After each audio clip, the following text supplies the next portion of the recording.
Hello friends, myself Dr. Akhilesh. In this video for INICET TND 2020-23 Part 1. So in this video, I have covered the important MCQs and discussed those MCQs uh, for those students who are aspirant for this INICET 2023. And the remaining parts I will cover in my next video.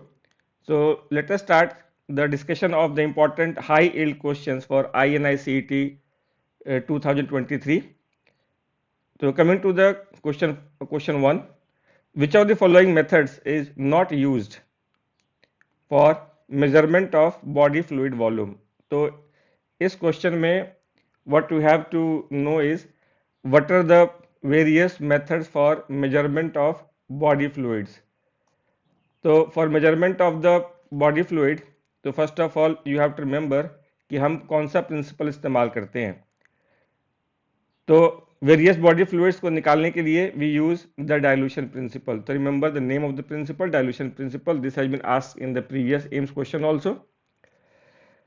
And in the various body fluids, how do we estimate the plasma volume? So plasma volume is determined by using, one is Evans blue dye, second one is radioactive albumin, radioactive globulin, radioactive fibrinogen. So radioactive albumin, radioactive globulin, radioactive fibrinogen, how these three are made radioactive?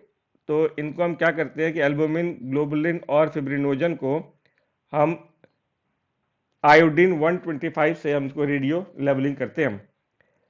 और इसमें albumin, globulin और fibrinogen, ये तीनों के तीनों जो होते हैं ये प्लाज्मा के प्रोटीन्स होते हैं. They are present in the plasma, they are the plasma proteins. तो इन तीनों प्लाज्मा प्रोटीन्स को हम रेडियो लेवल करते हैं आयोडीन 125 से, and this is use for estimation of the plasma volume. So plasma volume determined by using Evans blue, albumin, globulin, fibrinogen. और इसका निमोनिक याद कर लीजिए आप लोग. Mnemonic is father age. F stands for fibrinogen, F for fibrinogen. A albumin, तो radio active albumin. G, the G stands for globulin. And E, the E stands for Evans blue dye. तो father age, this mnemonic is for estimation of the plasma volume. Plasma volume निकालने के लिए इनका इस्तेमाल करते हैं हम लोग. उसके बाद प्लाज्मा वॉल्यूम के बाद how do we estimate the blood volume? The total blood volume निकालने का तरीका होता है, दो तरीके होते हैं हमारे पास. One method is the total blood volume is equal to 100 divided by 100 minus haematocrit multiplied by plasma volume. अगर हमें प्लाज्मा वॉल्यूम पता है और हिमेटोक्रिट का दूसरा नाम होता है पैक्ड सेल वॉल्यूम, अगर हमें इनकी वैल्यू पता है तो हम टोटल ब्लड वॉल्यूम निकाल सकते हैं इस फार्मूले से. दूसरा तरीका ब्लड वॉल्यूम निकालने का होता है कि blood volume is equal to sum of plasma volume plus the cell volume. तो plasma volume plus cell volume, अगर हमें प्लाज्मा वॉल्यूम पता है, सेल वॉल्यूम पता है, तो हम ब्लड वॉल्यूम निकाल सकते हैं. अब सेल वॉल्यूम कैसे निकालते हैं?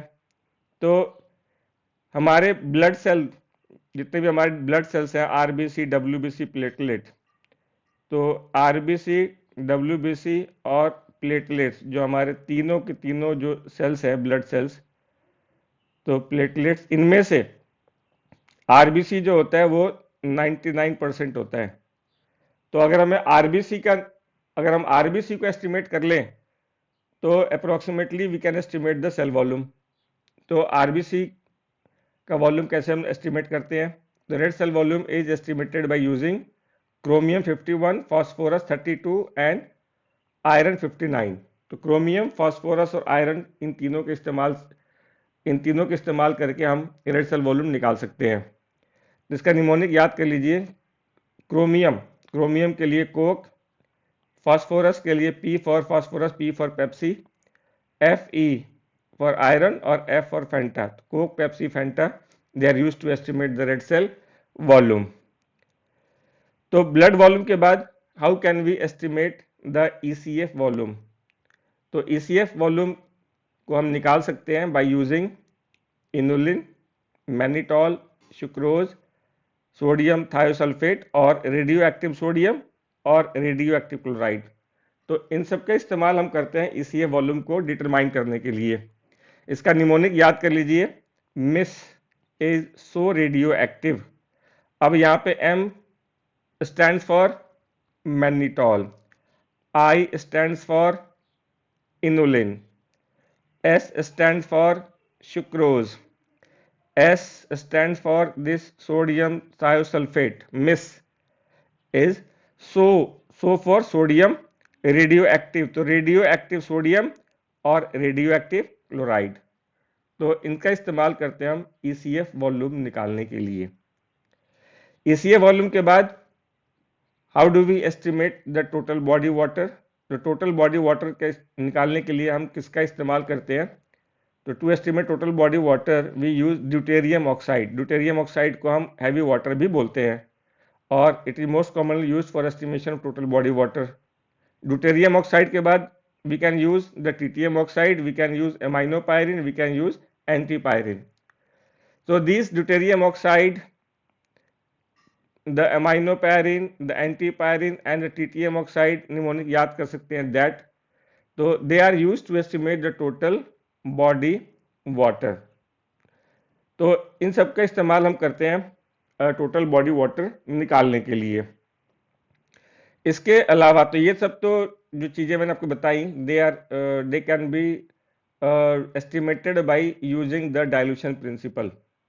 लेकिन आपको ये पता है कि this total body water is equal to, it is the sum of the intracellular fluid plus the extracellular fluid.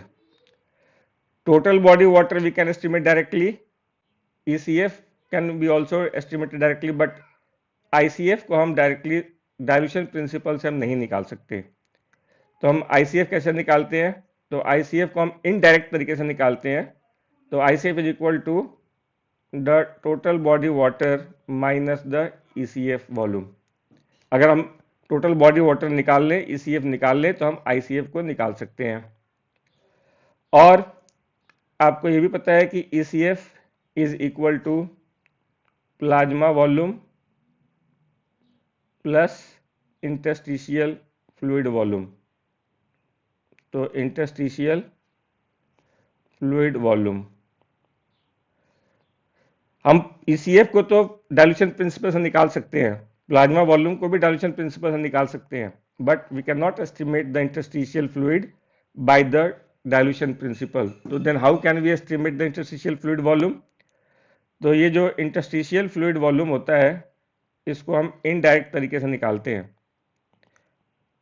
तो interstitial fluid volume is equal to, तो it is equal to ECF minus plasma volume.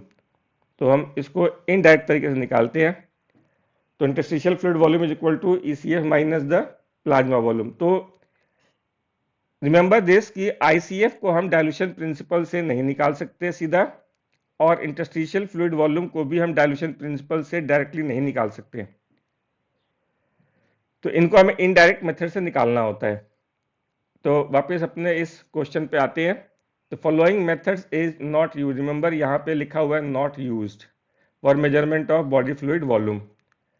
तो option A, antipyrine for total body water. तो ये statement ठीक है बिल्कुल, क्योंकि total body water निकालने के लिए हम एंटीपायरिन का इस्तेमाल करते हैं।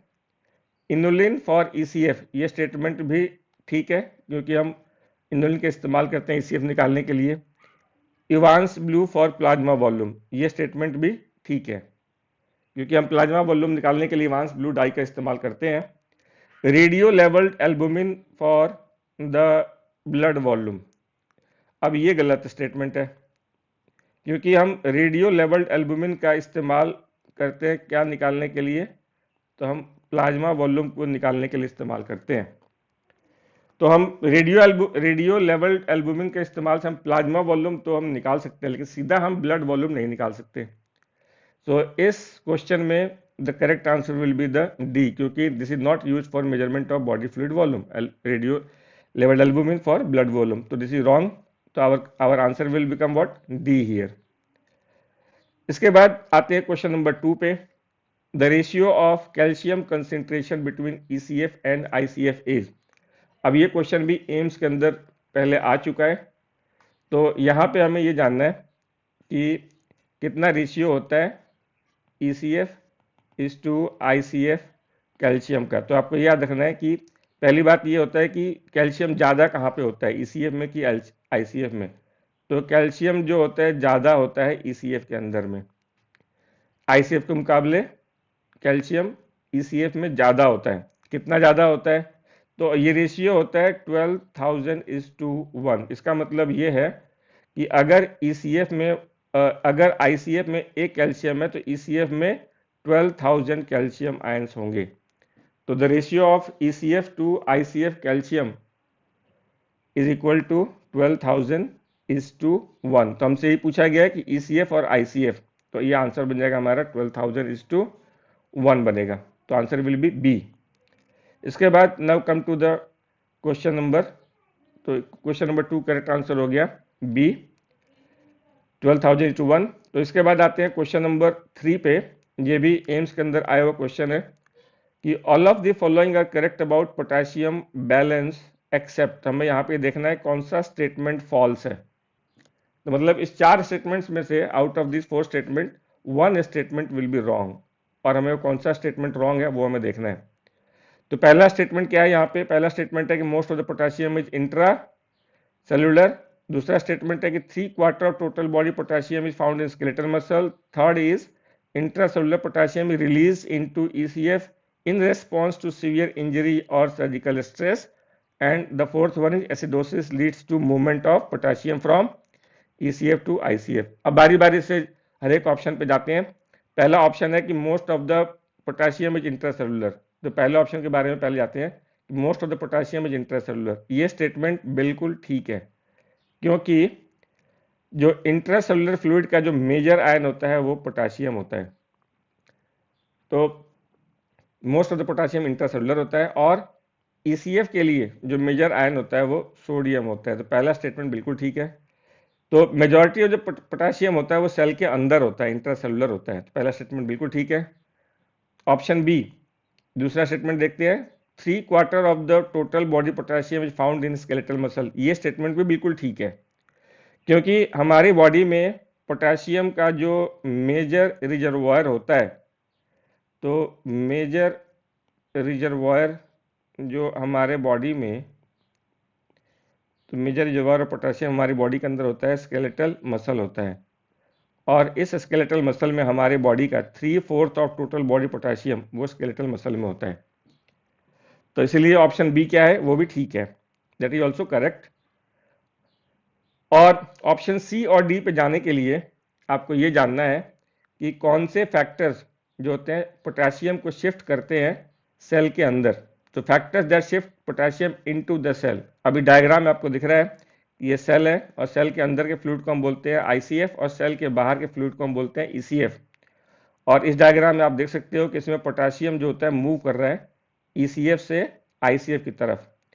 तो जब पोटेशियम ECF से ICF की तरफ मूव करेगा तो ECF पोटेशियम क्या होगा? What will happen to the ECF potassium? तो ECF potassium will decrease. So what are the factors that will decrease the ECF potassium और shift potassium into the cell? तो वो फैक्टर्स होते हैं. तो सबसे बड़ा नाम जो सबसे बहुत फ्रीक्वेंटली पूछा जाता है वो होता है इंसुलिन, इंसुलिन हार्मोन. दूसरा एल्डोस्टेरोन हार्मोन. तो ये 2 हार्मोन जो होते हैं ECF पोटेशियम को कम करते हैं, क्योंकि ये पोटेशियम को सेल के अंदर शिफ्ट कर देते हैं. तीसरा होता है बीटा-2 एड्रेनर्जिक स्टिमुलेशन. अगर हम बीटा-2 रिसेप्टर्स को हम स्टिमुलेट करेंगे तो अगेन पोटेशियम सेल के अंदर चला जाएगा. चौथा होता है alkalosis, and the fifth one is hypoosmolality. तो ये 5 बड़े बड़े फैक्टर्स हैं which will shift the potassium into the cells. और इनका निमोनिक याद कर लीजिए, ऑल. ऑल का मतलब है कि AL स्टैंड्स फॉर अल्कलोसिस. ये AL stands for alkalosis. Bald, तो all bald. B for beta two, ALD for aldosterone, all bald. N इन का मतलब इंसुलिन, होम HO, यहाँ पे हाइपो ऑस्मोलालिटी। तो ये 5 फैक्टर्स आपको याद रखने हैं that shift potassium into the cell and that will lead to decrease in the ECA potassium. अब इसका जस्ट उल्टा, जस्ट रिवर्स, मतलब कि वो फैक्टर्स जो कि शिफ्ट करते हैं पोटेशियम को आउट ऑफ द सेल। तभी डायग्राम आप देख सकते हैं कि इसमें पोटेशियम जो होता है वो सेल के बाहर जा रहा है, और ये पोटेशियम सेल के बाहर जाएगा तो ECF पोटेशियम का क्या होगा फिर, तो ECA potassium will increase, so it will lead to the increase in the ECF potassium. तो ये फैक्टर्स कौन से हैं? Insulin deficiency. अगर आप इधर से कंपेयर करें तो इंसुलिन ने क्या किया था, इंसुलिन ने पोटेशियम को सेल के अंदर शिफ्ट किया था। अब इंसुलिन डेफिशिएंसी में जस्ट उल्टा होगा, और इंसुलिन डेफिशिएंसी कब मिलता है? डायबिटीज मेलाइटस में। इसके बाद एडिसन डिजीज। एडिसन डिजीज क्या होता है? एडिसन डिजीज इज प्राइमरी हाइपोएल्डोस्टेरोनिज्म, मतलब एल्डोस्टेरोन की डिफिशियंसी से होता है एडिसन डिजीज। तो इस कंडीशन में भी जो होता है ECA पोटेशियम इंक्रीज हो जाएगा। बीटा एड्रेनर्जिक ब्लॉकेड, अगर हम बीटा रिसेप्टर को ब्लॉक कर दें तो again the potassium will come out of the cell, और this will lead to increase in the ECF potassium, right. और the fourth one is acidosis, और एक यहाँ पे देखेंगे आप लोग हाइपर ऑस्मोलालिटी। तो हाइपर ऑस्मोलालिटी, तो ये insulin deficiency, Addison disease, beta receptor blockade, acidosis और हाइपर ऑस्मोलालिटी, ये जो फैक्टर्स हैं ये आप देखेंगे जस्ट अपोजिट है किसके? जो पहले वाले में इंसुलिन ने क्या किया? Potassium inside the cell, aldosterone potassium inside the cell, beta receptor stimulation potassium inside the cell, alkalosis potassium inside the cell, hyposmolality potassium inside the cell. और इनका जस्ट अपोजिट, इनके जस्ट अपोजिट में क्या हो रहा है कि potassium is going outside the cell. अब beside this you have to remember these also, strenuous exercise, जो कि बहुत सीवियर एक्सरसाइज, स्टर्नस एक्सरसाइज में क्या होता है कि स्केलेटल मसल से पोटेशियम लीक होता है और it will come in the ECF। तो मसल सेल से पोटेशियम लीक होकर ECF में आ जाएगा, तो it will increase the ECF potassium. फिर सेल लाइसिस, अगर सेल ब्रेकडाउन हो जाए या टिश्यू का डिस्ट्रक्शन हो जाए या सेल इंजरी हो जाए या सर्जिकल स्ट्रेस हो जाए, तो all these factors will lead to what, they all will increase the ECF potassium. तो ये एक इंपॉर्टेंट टेबल है एम्स के पॉइंट ऑफ व्यू से और दूसरे PG पॉइंट ऑफ व्यू से, जिसमें आपको याद रखना है कि पोटेशियम कब कहाँ मूव करता है, कौन सा फैक्टर पोटेशियम को कहाँ मूव कराता है। यानी कि अगर आपको ये पता हो तो यू कैन प्रिडिक्ट कि हाइपर कैलीमिया होगा कि हाइपो कैलीमिया होगा इसमें, राइट। अब ये आपको पता होना चाहिए अगर ECA पोटेशियम कम हो जाए तो हाइपो कैलीमिया के चांसेस बन जाते हैं, तो इट में लीड टू हाइपोकैलीमिया। और अगर ECA पोटेशियम बढ़ जाए तो हाइपर कैलीमिया के चांसेस बन जाते हैं, तो इट में लीड टू हाइपर कैलीमिया। तो लेटस ऑप्शन सी में लिखा हुआ है कि intracellular potassium is release into ECF space in response to severe injury या सर्जिकल स्ट्रेस। तो सर्जिकल स्ट्रेस या सीवियर इंजरी से जो पोटेशियम होगा वो ECF में आ जाएगा ICF से। तो ये स्टेटमेंट तो बिल्कुल ठीक है, क्योंकि अभी जस्ट मैंने आपको बताया, तो this statement is absolutely what, तो it is the true statement. Let us see the option D. तो ऑप्शन डी इज व्हाट कि acidosis leads to movement of potassium from ECF to ICF।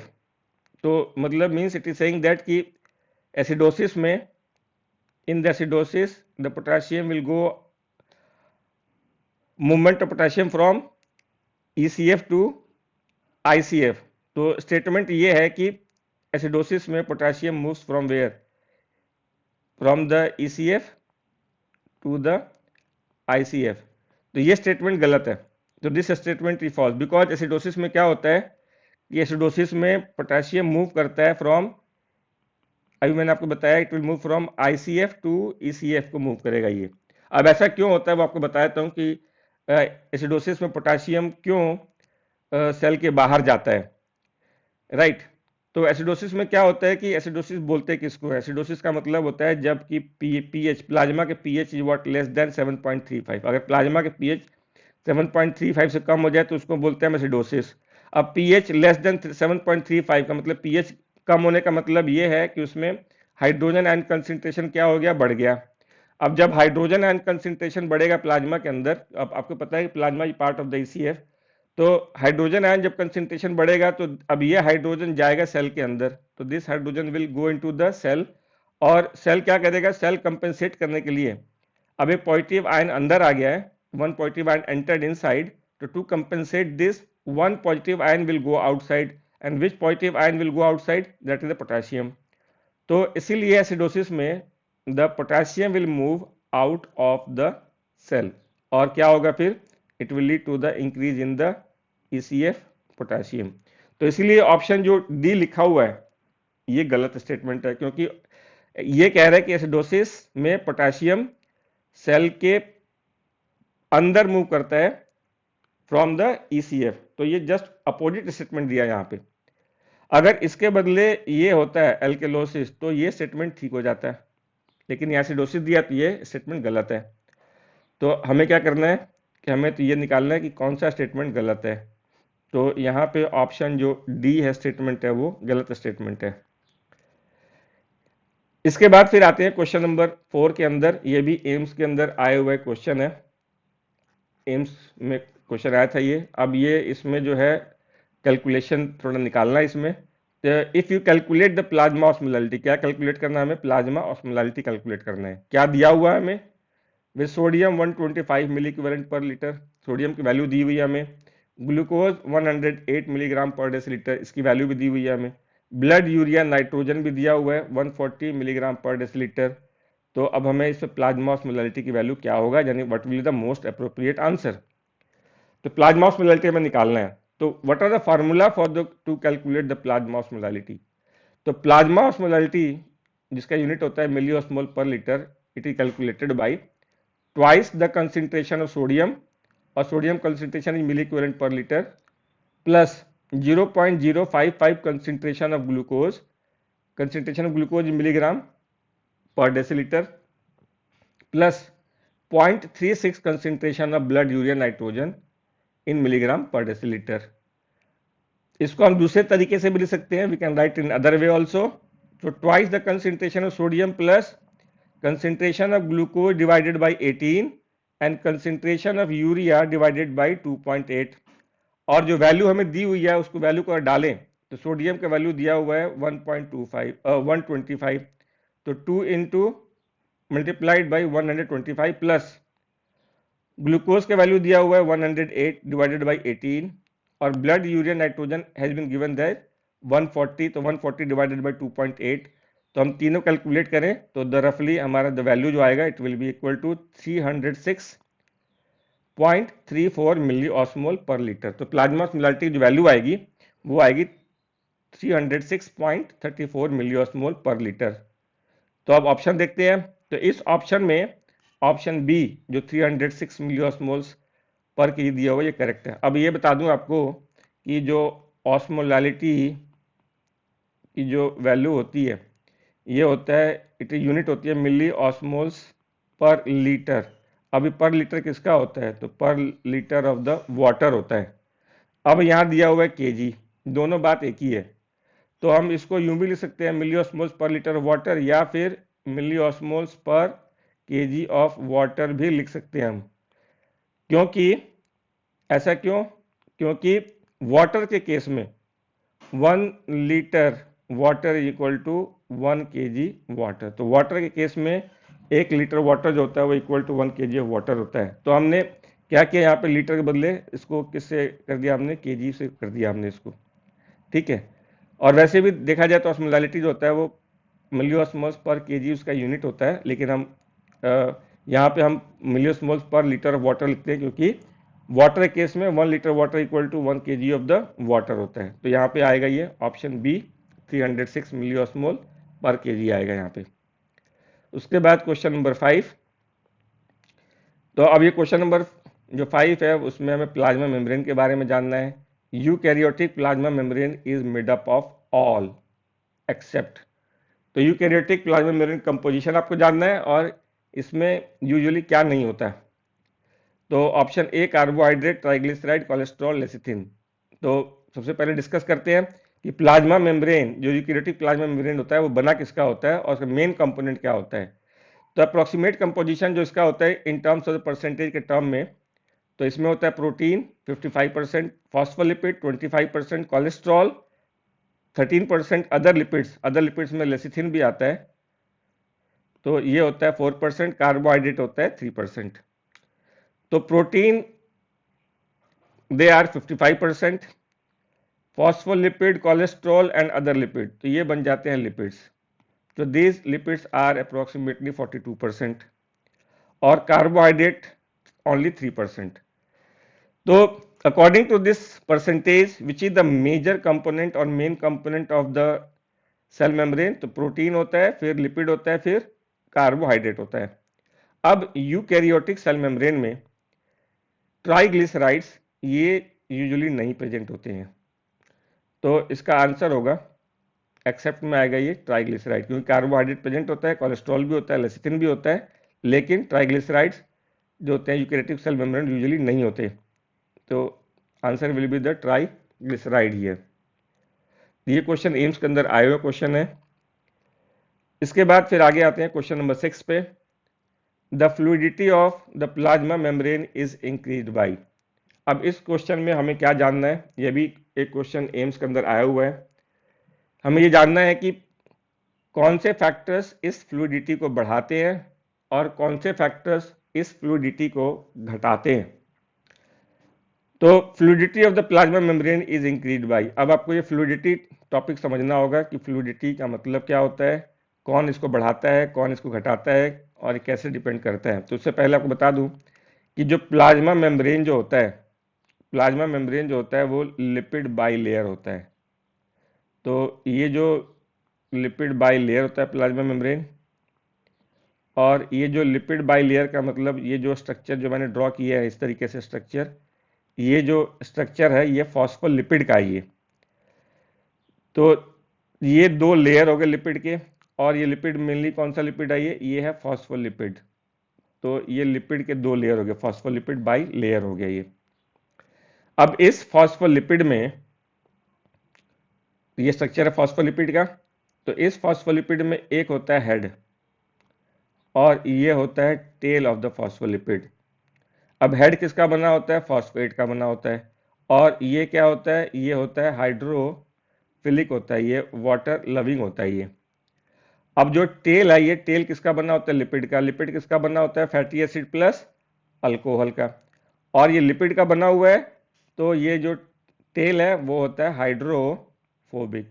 तो ये hydrophobic होता है ये, ठीक है। तो सेल मेम्ब्रेन का जो सेंट्रल पार्ट जो होता है, जो कि लिपिड का बना हुआ है, तो ये सेंट्रल पार्ट हो गया हाइड्रोफोबिक, और जो पेरिफेरल पार्ट है जो कि हेड है, जो कि बना होता है फॉस्फेट का, ये होता है हाइड्रोफिलिक होता है ये।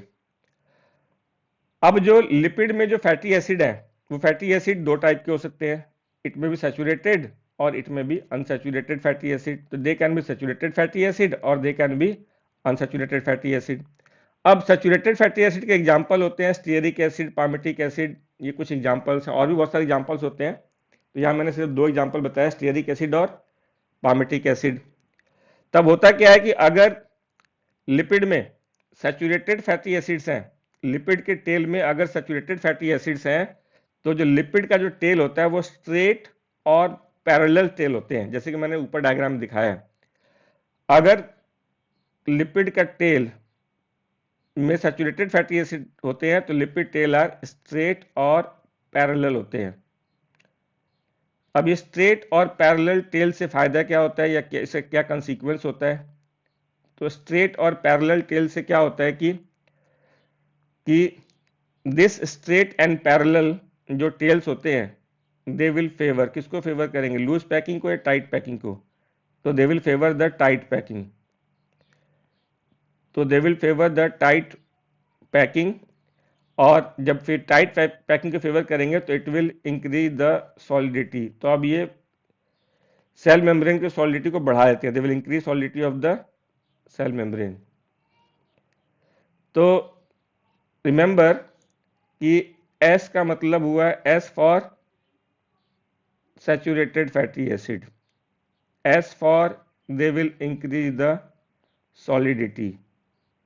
तो ये याद रखना कि saturated fatty acid they will increase the solidity of the cell membrane.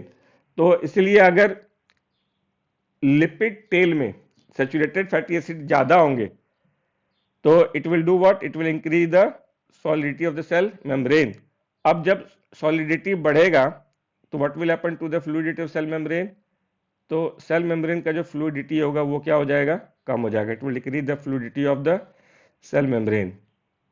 तो ये याद रखना कि the saturated fatty acid they will increase solidity and they will decrease the fluidity of the cell membrane. And what about the unsaturated fatty acid? अगर unsaturated fatty acid हुए lipid tail में तो इससे क्या होगा फिर, तो अनसैचुरेटेड फैटी एसिड के पहले एग्जांपल जान लीजिए। एग्जांपल जैसे कि linoleic acid, oleic acid, linolenic acid. तो लॉल इसका निमोनिक हो गया, LOL लॉल। तो जब अनसैचुरेटेड फैटी एसिड होते हैं लिपिड टेल में तो अब ये क्या होता है, इससे क्या होता है कि दीज टेल्स आर अनपैरेलल, और इनके अंदर ये बेंडिंग होती है, इस बेंडिंग को बोलते हैं किंग्ड। तो इसकी वजह से unparallel and kinked lipid tail होगा। इसकी वजह से क्या होगा फिर, अब ये किसको फेवर करेंगे, तो they will favour the loose packing. अब लूज पैकिंग जब होगा तो क्या होगा फिर, तो they will decrease the solidity. अब इससे सॉलिडिटी कम हो जाएगा सेल मेम्ब्रेन का। और व्हाट अबाउट द फ्लूइडिटी, तो फ्लूइडिटी सेल मेम्ब्रेन क्या हो जाएगा फिर, बढ़ जाएगा। तो it will increase the fluidity of the cell membrane. तो unsaturated fatty acid they will increase the fluidity of the cell membrane, और saturated fatty acid they will decrease the fluidity of cell membrane. तो ये आपने बड़ी बात याद रखनी है कि saturated fatty acid they will decrease the fluidity of the cell membrane, or unsaturated fatty acids they will increase the fluidity of the cell membrane। तब क्वेश्चन पे आते हैं हम लोग कि fluidity of the cell membrane is increase by, तो fluidity कौन बढ़ाएगा, अनसैचुरेटेड फैटी एसिड, जैसे कि मैंने आपको बताया था LOL। L का मतलब लिनोलिक एसिड, O से ओलिक एसिड, और L से लिनोलेनिक एसिड। तो ये अनसैचुरेटेड फैटी एसिड्स है, तो ये क्या करेंगे, they will increase the fluidity of cell membrane. इसके बाद फिर आते हैं क्वेश्चन नंबर 7 पे कि which of the following membrane has the highest protein content per gram tissue, highest protein content per gram tissue. अभी मैंने कुछ देर पहले बताया आपको कि सेल मेम्ब्रेन में प्रोटीन जो होता है वो 55% होता है, लेकिन कुछ ऐसे भी मेम्ब्रेन है जहां पे ये प्रोटीन का रेशियो ज़्यादा हो सकता है, और कुछ ऐसे भी है जहां पे रेशियो कम भी हो सकता है। तो देखते हैं यहाँ पे कि एक टेबल जो कि आपको याद रखना है, मेम्ब्रेन और प्रोटीन और लिपिड का रेशियो। इनर माइटोकॉन्ड्रियल मेम्ब्रेन में प्रोटीन जो होता है 3.2 टाइम्स ऑफ द लिपिड होता है, तो रेशियो इज 3.2:1। सार्कोप्लाज्मिक रेटिकुलम में this ratio is 2.0:1। Outer mitochondrial membrane में 1.1:1, और माइलिन शीथ में अभी रेशियो कम हो जाता है, मतलब माइलिन शीथ में लिपिड ज़्यादा है as compare to the protein, तो दिस रेशियो इज 0.23:1। अब माइलिन शीथ में रिमेंबर कि lipid is more than the protein, lipid is more than the protein, तो ये याद रखना है। तो कौन से मेम्ब्रेन में प्रोटीन और लिपिड का रेशियो सबसे ज्यादा है, या विच है द हाईएस्ट प्रोटीन कंटेंट, तो यहाँ पे आप देखेंगे कि इनर माइटोकॉन्ड्रियल मेम्ब्रेन, तो इट है the 3.2, this ratio is very high, 3.2:1। तो look at the options here, which are the following membrane है the highest protein content per gram tissue, तो inner mitochondrial membrane is the answer here, क्योंकि यहाँ पे कितना ratio है, तो यहाँ पे रेशियो है 3.2:1। और what is the ratio in the outer mitochondrial membrane, तो आउटर माइटोकॉन्ड्रियल मेम्ब्रेन में आप देखेंगे कि दिस रेशियो इज 1.1:1, तो यहाँ पे है 1.1:1। और द प्लाज्मा मेम्ब्रेन, नॉर्मली जो प्लाज्मा मेम्ब्रेन की बात करते हैं, मैंने आपको बताया था कि 55% जो होता है वो प्रोटीन होता है और 45% जो होता है वो लिपिड होता है। माइलिन शीथ, माइलिन शीथ में मैंने आपको जस्ट अभी बताया कि दिस रेशियो हाउ मच, 0.23:1, तो ये हो गया 0.23:1। तो इनमें से which has the highest protein content per gram tissue, answer is A, inner mitochondrial membrane, right. तो इनर माइटोकॉन्ड्रियल मेम्ब्रेन, तो remember this table to solve the question like this one. इसके बाद फिर हम आगे आते हैं क्वेश्चन नंबर 8 पे। तो cell membrane is damage by insertion of micro needle and repair shall occur by which of the following process. अब ये माइक्रो नीडल इंसर्ट करने के बाद सेल मेम्ब्रेन को डैमेज किया है, तो अब सेल मेम्ब्रेन में रिपेयर कौन से प्रोसेस से होगा।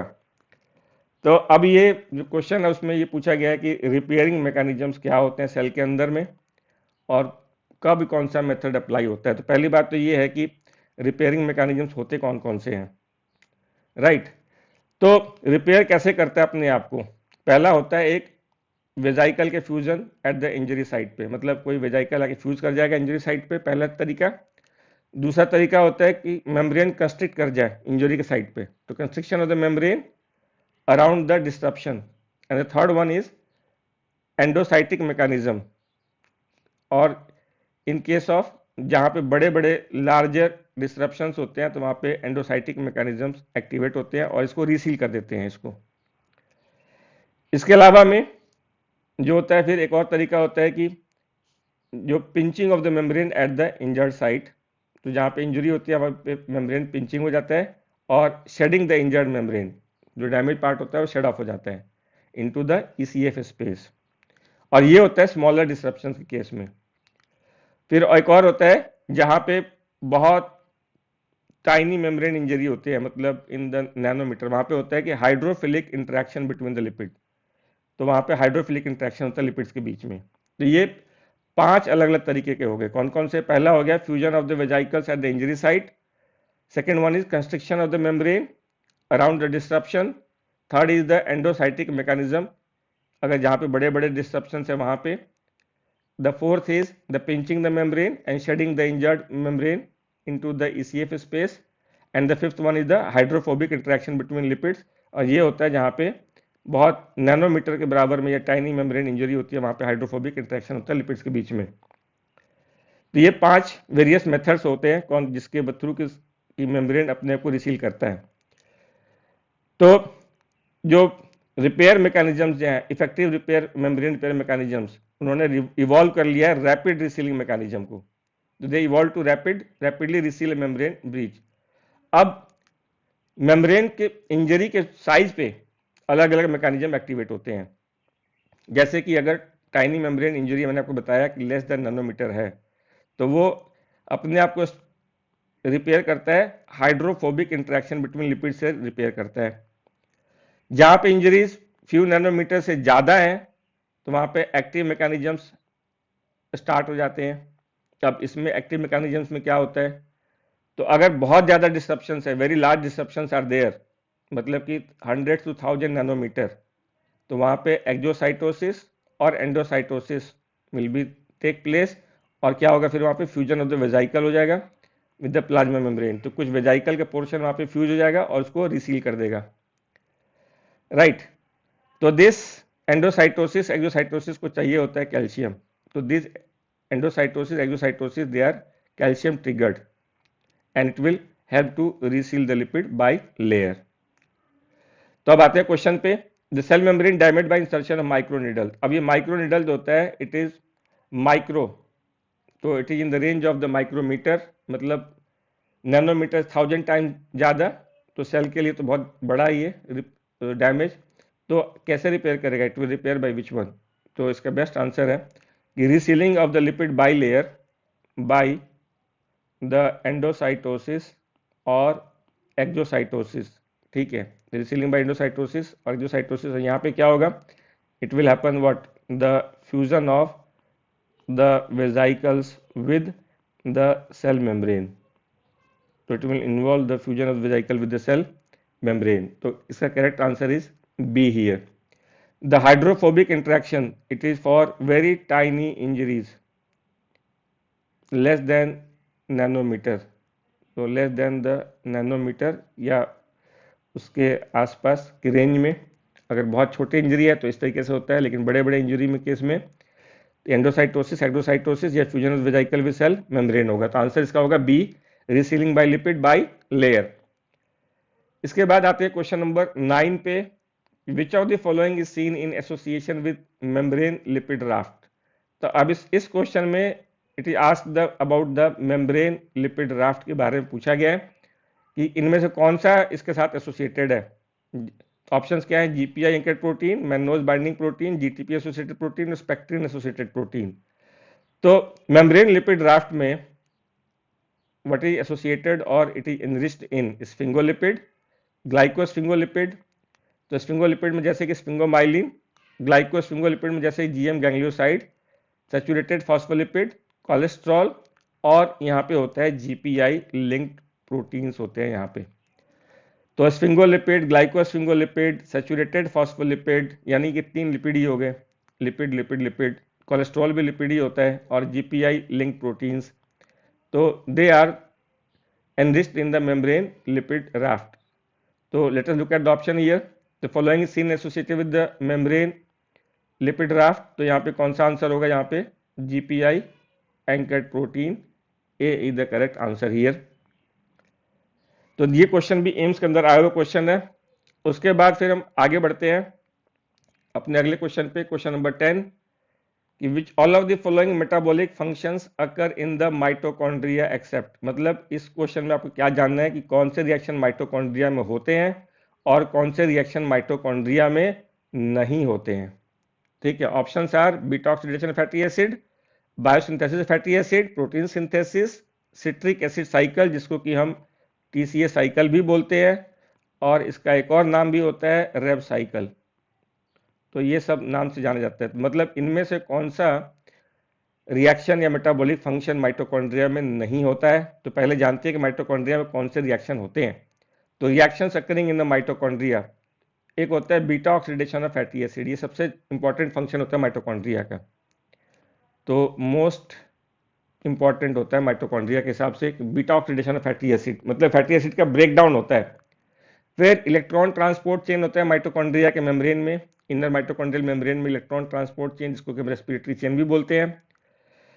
द टीसीए साइकिल जिसका फुल फॉर्म होता है try carboxylic acid cycle, TCA cycle. इसका दूसरा नाम होता है रेब साइकिल, और इसका तीसरा नाम होता है सिट्रिक एसिड साइकिल। अब ये होता है माइटोकॉन्ड्रिया के मैट्रिक्स में, ये भी माइटोकॉन्ड्रिया में ही होता है। तो ऑक्सीडेटिव फॉस्फोराइलेशन, यानी मैंने बताया आपको beta oxidation of this fatty acids and the oxidative phosphorylation. एक और होता है फिर कीटोन बॉडी का फॉर्मेशन, कीटोजेनेसिस। तो कीटोन बॉडी का फॉर्मेशन भी माइटोकॉन्ड्रिया के अंदर ही होता है। पायरिडॉक्सिन सिंथेसिस का कुछ part, some part of the pyridoxine synthesis it also occurs in the mitochondria. और माइटोकॉन्ड्रिया में कुछ प्रोटीन, जो सेल के अंदर जो कुछ प्रोटीन्स होते हैं उसमें से कुछ प्रोटीन का सिंथेसिस माइटोकॉन्ड्रिया में भी होता है। तो रिमेंबर दिस, बीटा ऑक्सीडेशन सबसे इंपॉर्टेंट फंक्शन होता है माइटोकॉन्ड्रिया का, beta oxidation fatty acid, electron transport chain, TCA cycle, oxidative phosphorylation, ketone body synthesis,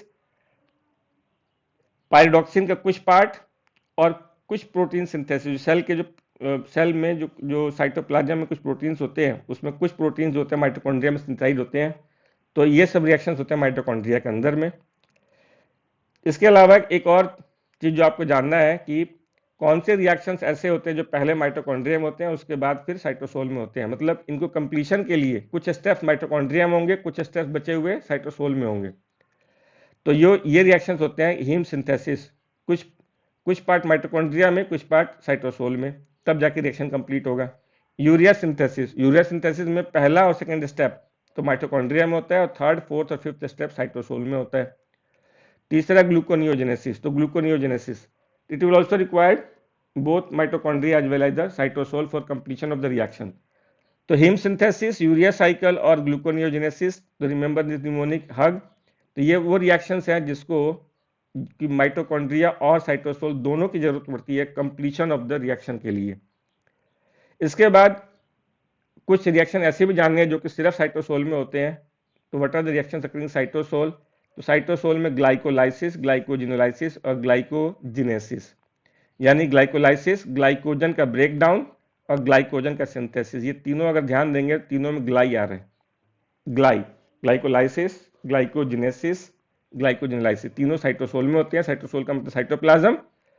protein का सिंथेसिस भी साइटोसोल में होता है, फैटी एसिड का सिंथेसिस भी साइटोसोल में होता है, कोलेस्ट्रॉल का synthesis, bile acid, bile salt का सिंथेसिस और एचएमपी शंट और एम्बेडन मेयर हॉफ पाथवे, ये सब साइटोसोल में ही होते हैं। तो these are the few reactions which occur in the cytosol. अब आते हैं क्वेश्चन के ऊपर कि following metabolic functions occur in the mitochondria except. तो beta oxidation fatty acid mitochondria में होता है, yes it is true. The biosynthesis of fatty acid, अब ये जो फैटी सिंथेसिस होता है ये होता है साइटोसोल में, तो इसलिए स्टेटमेंट क्या हो गया, ये फॉल्स हो गया। प्रोटीन सिंथेसिस, अब प्रोटीन सिंथेसिस मैंने आपको बताया कि कुछ प्रोटीन जो कि साइटोप्लाज्म कुछ प्रोटीन होता है वो माइटोकॉन्ड्रिया में सिंथेसाइज होता है, और मेजॉरिटी ऑफ द प्रोटीन जो होता है वो आपका न्यूक्लियर से जो आपका जो आरएनए वगैरह आता है वहाँ से होता है ये, तो न्यूक्लियर ओरिजिन, ठीक है, तो वहाँ से आएगा, और न्यूक्लियस से आपका ये आरएनए आएगा, और न्यूक्लियस आरएनए आएगा तो उसके बाद फिर ये जो आपका जो रफ एंडोप्लाज्मिक रेटिकुलम है, तो वहाँ पे रफ एंडोप्लाज्मिक रेटिकुलम पे एमआरएनए जाएगा और ये प्रोटीन को सिंथेसाइज करेगा फिर, ठीक है। तो अब ये न्यूक्लियस से आएगा आपका एमआरएनए, वहाँ से फिर बनेगा आरआरएनए, और ये फिर राइबोसोम से जाके बाइंड करेगा तो बन जाएगा रफ एंडोप्लाज्मिक रेटिकुलम, और फिर ये प्रोटीन को सिंथेसाइज करेंगे फिर, तो ये आपके साइटोसोल में होता है। तो याद रखना कि माइटोकॉन्ड्रिया कुछ प्रोटीन तो सिंथेसिस माइटोकॉन्ड्रिया में होता है, तो इसलिए ये भी स्टेटमेंट पार्शियली ठीक है। साइट्रिक एसिड साइकिल और टीसी साइकिल ये भी माइटोकॉन्ड्रिया में होता है, तो ये भी स्टेटमेंट ट्रू है। तो एक्सेप्ट में कौन सा आएगा फिर? बायोसिंथेसिस फैटी एसिड, जो कि सिर्फ साइटोसोल में होता है। कहाँ पे होता है? ये साइटोसोल में होता है, तो ये ऑप्शन गलत है यहाँ पे। उसके बाद आते हैं क्वेश्चन नंबर 11 पे। ये भी क्वेश्चन एम्स के अंदर आया हुआ क्वेश्चन है कि rapid axonal flow in the neuron is mediated by all except. तो इनमें से कौन सा रैपिड एक्सोनल फ्लो में हेल्प नहीं करता है? ऑप्शन है डाइनिन, काइनेसिन, न्यूरोफिलामेंट और माइक्रोट्यूब्यूल। तो आपको ये जानना जरूरी है कि रैपिड फ्लो में हेल्प कौन करता है, रैपिड एक्सोनल फ्लो में कौन हेल्प करता है। तो रैपिड एक्सोनल फ्लो में या rapid transport in the cell के अंदर में, तो रैपिड एक्सोनल फ्लो या रैपिड ट्रांसपोर्ट में जो हेल्प करते हैं वो हेल्प करता है माइक्रोट्यूब्यूल। तो माइक्रोट्यूब्यूल हेल्प करता है, और इट्स मोलिकुलर मोटर। तो माइक्रोट्यूब्यूल और इसके मोलिकुलर मोटर्स जो होते हैं वो सेल के अंदर में रैपिड ट्रांसपोर्ट में हेल्प करते हैं। अब माइक्रोट्यूब्यूल बेस्ड मोलिकुलर मोटर कौन से होते हैं? तो आप याद रखिए कि rapid axonal flow in neuron is mediated by microtubule and microtubule based molecular Motors. तो माइक्रोट्यूब्यूल बेस्ड मोलिकुलर मोटर कौन से हुए? डाइनिन और काइनेसिन हो गए इसके। तो यहाँ पे तीन चीजें हो गई, माइक्रोट्यूब्यूल हो गया और उसके मोलिकुलर मोटर डाइनिन और काइनेसिन, तो ये रैपिड फ्लो में हेल्प करते हैं। अब न्यूरोफिलामेंट्स क्या होते हैं? न्यूरोफिलामेंट्स होते हैं वो इंटरमीडिएट फिलामेंट्स होते हैं, इनका इसमें रैपिड ट्रांसपोर्ट में कोई रोल नहीं होता है। तो इस क्वेश्चन पे देखते हैं फिर कि rapid axonal flow in neuron is mediated by all except, तो डाइनिन और काइनेसिन, तो ये तो हो गया माइक्रोट्यूब्यूल बेस्ड मोलिकुलर मोटर जो कि हेल्प करते हैं इसको ट्रांसपोर्ट में, और माइक्रोट्यूब्यूल खुद हो गया जो कि हेल्प करेगा रैपिड एक्सोनल फ्लो में। तो इसका आंसर हो गया सी, न्यूरोफिलामेंट। तो ये हेल्प नहीं करेगा क्योंकि हमसे पूछा गया एक्सेप्ट, तो एक्सेप्ट में ये neurofilaments is the correct answer. इसके बाद आगे बढ़ते हैं क्वेश्चन नंबर 12 में। ये भी एम्स के अंदर रिसेंटली आया था क्वेश्चन, ये डायग्राम दिखाया गया था उसमें कि which of the following cellular junction is not present in the muscle shown below. Zonula occludens, zonula occludens को हम टाइट जंक्शन भी बोलते हैं, रिकॉल्ड है tight junction. Zonula adherens, gap junction और मैकुला अडेरेंस। तो सबसे पहले तो ये जानना है कि ये मसल मसल है कौन सा। तो जो डायग्राम में जो आपको मसल दिख रहा है, इसमें क्या दिख रहा है आपको, कि इसमें दिख रहा है आपको इंटरकैलेटेड डिस्क, राइट। इसमें आपको दिख रहा है ब्रांचिंग, तो इसके अंदर ब्रांचिंग दिखाई दे रहा है। इसके अंदर दिखाई दे रहा है आपको यूनिन्यूक्लिएटेड सेल्स, यानी सेल के अंदर यूनिन्यूक्लियस है। और ये इंटरकैलेटेड डिस्क, और इंटरकैलेटेड डिस्क पे लगे होते हैं बहुत सारे गैप जंक्शंस। तो ये जो मसल दिखाया गया आपको, तो ये मसल होता है कार्डियक मसल सेल, क्योंकि कार्डियक मसल सेल का फीचर होता है ये, दे आर ब्रांच्ड, ये are uninucleated and they have intercalated disc, और इंटरकैलेटेड डिस्क पे लगे होते हैं बहुत सारे गैप जंक्शन। अब कार्डियक मसल सेल में क्या नहीं होता है, तो which are the following is not present. तो कार्डियक मसल सेल में ये टाइट जंक्शंस नहीं होते हैं। कार्डियक मसल के सेल में ये टाइट जंक्शन, यानी कि जोनुला ऑक्लूडेंस, तो जोनुला ऑक्लूडेंस का दूसरा नाम होता है टाइट जंक्शन, तो दे आर नॉट प्रेजेंट। तो आर नॉट प्रेजेंट, इसीलिए ये क्वेश्चन बहुत बार पूछा गया है एम्स के अंदर और भी कई सारे पीजी एग्जाम के अंदर में। ये दिखाया जाता है या फिर लिखा होता है कि इनमें कौन सा कार्डियक मसल में नहीं होता है। तो जोनुला ऑक्लूडेंस या टाइट जंक्शन जो होता है वो कार्डियक मसल सेल में नहीं होता है, तो करेक्ट आंसर भी विद द आंसर ए।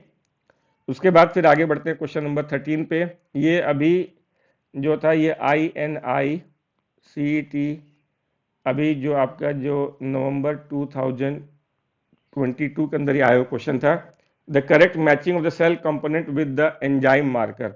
अब ये एंजाइम मार्कर वाला टॉपिक एम्स में पहले भी कई बार आ चुका है, PGI चंडीगढ़ के अंदर भी आ चुका है, और कई बार नीट PG के अंदर भी आ चुका है ये क्वेश्चन।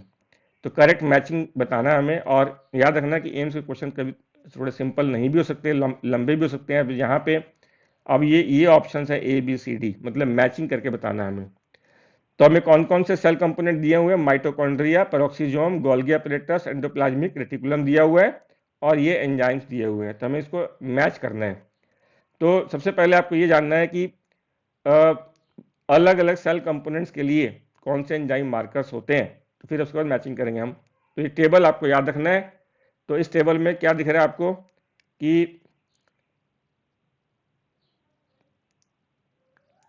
प्लाज्मा मेम्ब्रेन, तो प्लाज्मा मेम्ब्रेन के लिए कौन से वो होते हैं जो एंजाइम मार्कर्स होते हैं प्लाज्मा मेम्ब्रेन के लिए। तो प्लाज्मा मेम्ब्रेन के जो मार्कर्स होते हैं, तो प्लाज्मा मेम्ब्रेन के जो मार्कर्स होते हैं उसमें 3 मार्कर्स होते हैं। एक होता है sodium potassium ATPase, sodium potassium ATPase, और दूसरा कौन सा हुआ फिर 5' न्यूक्लियोटाइडेज, और तीसरा कौन सा हुआ फिर एडिनाइलाइल साइक्लेज। तो ये 3 मार्कर हुए प्लाज्मा मेम्ब्रेन के, राइट। तो प्लाज्मा मेम्ब्रेन है 3 मार्कर्स। उसके बाद में फिर अगला कौन सा दिया हुआ यहाँ पे, द गोल्गी अपरेटस। तो गोल्गी अपरेटस के क्या मार्कर्स होते हैं, तो गोल्गी अपरेटस के होते हैं गोल्गी मैनोसाइडेज, गैलेक्टोसाइल ट्रांसफरेज, सियालाइल ट्रांसफरेज। ये तीन मार्कर्स हो गए गोल्गी अपरेटस के। पैरोक्सिसोम का हो गया कैटलेज, और साइटोसोल का हो गया लैक्टेट डिहाइड्रोजिनेज। इसके अलावा में लाइसोसोम का क्या मार्कर होता है, लाइसोसोम का मार्कर होता है एसिड फास्फेटेज, राइट। तो एसिड फास्फेटेज का मार्कर हो गया। अब इसके अलावा में आपको हमें और भी बताता हूं आपको कि जैसे कि अब न्यूक्लियस हो गया, तो न्यूक्लियस के लिए क्या मार्कर होता है, तो न्यूक्लियस का जो मार्कर होता है वो होता है डीएनए होता है। अब माइटोकॉन्ड्रिया के क्या मार्कर्स होते हैं, अब माइटोकॉन्ड्रिया के जो मार्कर्स होते हैं तो वो मैं आपको बताता हूं कि माइटोकॉन्ड्रिया में जो मार्कर्स होते हैं, तो यहीं पर लिखता हूं मैं, माइटोकॉन्ड्रिया में जो माइटोकॉन्ड्रिया का जो माइटोकॉन्ड्रिया में जो मैट्रिक्स होता है, माइटोकॉन्ड्रिया का जो मैट्रिक्स होता है वहां पे होता है ग्लूटामेट डिहाइड्रोजिनेज होता है। तो ग्लूटामेट डिहाइड्रोजिनेज। माइटोकॉन्ड्रिया के मैट्रिक्स के लिए ग्लूटामेट डिहाइड्रोजिनेज, और माइटोकॉन्ड्रिया में इनर मेम्ब्रेन, तो inner membrane of the mitochondria ये होता है एटीपी सिंथेज। तो एटीपी सिंथेज ये होता है माइटोकॉन्ड्रिया के इनर मेम्ब्रेन के लिए होता है, राइट। और माइटोकॉन्ड्रिया में जो आउटर मेम्ब्रेन होता है, आउटर मेम्ब्रेन के लिए जो मार्कर होता है वो होता है एसाइल कोएंजाइम ए सिंथेज। तो एसाइल कोएंजाइम ए सिंथेज। तो ये आपको 3 माइटोकॉन्ड्रिया के इंपॉर्टेंट वो याद रखने हैं आपको, राइट। इसके अलावा में राइबोसोम्स के क्या मार्कर होते हैं? तो राइबोसोम्स के अंदर में जो होता है उसके अंदर हाई कंटेंट ऑफ आरएनए होता है, तो उसका मार्कर होता है हाई कंटेंट ऑफ आरएनए, इसका मार्कर होता है। इसके बाद में एंडोप्लाज्मिक रेटिकुलम। अब एंडोप्लाज्मिक रेटिकुलम का मार्कर क्या होता है? एंडोप्लाज्मिक रेटिकुलम का मार्कर होता है ग्लूकोज 6 फॉस्फेटेज। तो ये होता है ग्लूकोज 6 फॉस्फेटेज, इसका मार्कर होता है एंडोप्लाज्मिक रेटिकुलम का, ग्लूकोज 6 फॉस्फेटेज। लाइसोसोम का मैंने बता दिया आपको कि एसिड फॉस्फेटेज होता है। प्लाज्मा मेम्ब्रेन के मैंने आपको बता दिया sodium potassium, ATPase 5' nucleotidase adenylyl cyclase. अब इसमें गोल्गी अपरेटस का मार्कर मैंने आपको बता दिया है। गोल्गी अपरेटस में होता है Golgi mannosidase, galactosyl transferase, sialyl transferase. Peroxisome में कैटलेज, साइटोसोल में लैक्टेट डिहाइड्रोजिनेज। तो ये टेबल आपने याद रखना है क्योंकि इसमें इस टेबल में से बहुत सारे क्वेश्चन कई बार आ चुके हैं एग्जाम के अंदर में, राइट। तो आते हैं फिर इस एम्स के क्वेश्चन पे जो अभी रिसेंटली आया था। तो करेक्ट मैचिंग बताना है। तो माइटोकॉन्ड्रिया में मैंने आपको बताया कि एटीपी सिंथेज, तो मैंने आपको बताया कि एटीपी सिंथेज जो होता है ये माइटोकॉन्ड्रिया के इनर मेम्ब्रेन पे होता है। तो इनर माइटोकॉन्ड्रियल मेम्ब्रेन के लिए जो होता है एटीपी सिंथेज होता है। तो 1 के लिए जो मैच करेगा वो बी हो गया। फिर पेरोक्सिसोम, तो पेरोक्सिसोम के लिए मैंने आपको बताया कि पेरोक्सिसोम के लिए होता है कैटलेज, तो इसके लिए बी मैच करेगा। फिर गोल्गी अपरेटस के लिए मैंने आपको बताया था 3, तो गोल्गी अपरेटस में जो 3 बताए थे मैंने आपको, तो दोबारा से बताता हूँ 3 कौन से थे गोल्गी अपरेटस में। Golgi mannosidase, galactosyl transferase, sialyl transferase. तो इसमें कॉन्सेप्ट दिया हुआ है यहाँ पे गैलेक्टोसाइल ट्रांसफरेज दिया हुआ है, तो इसके साथ सी मैच करेगा। एंडोप्लाज्मिक रेटिकुलम, तो एंडोप्लाज्मिक रेटिकुलम का मैंने आपको बताया कि ग्लूकोज 6 फॉस्फेटेज होता है, तो इसके लिए जो मैच करेगा वो होगा ये डी। तो एंडोप्लाज्मिक रेटिकुलम का डी। तो करेक्ट आंसर होगा फर्स्ट का बी, सेकंड का ए, थर्ड का सी और फोर्थ का डी, यानी इसका आंसर होगा बी, राइट।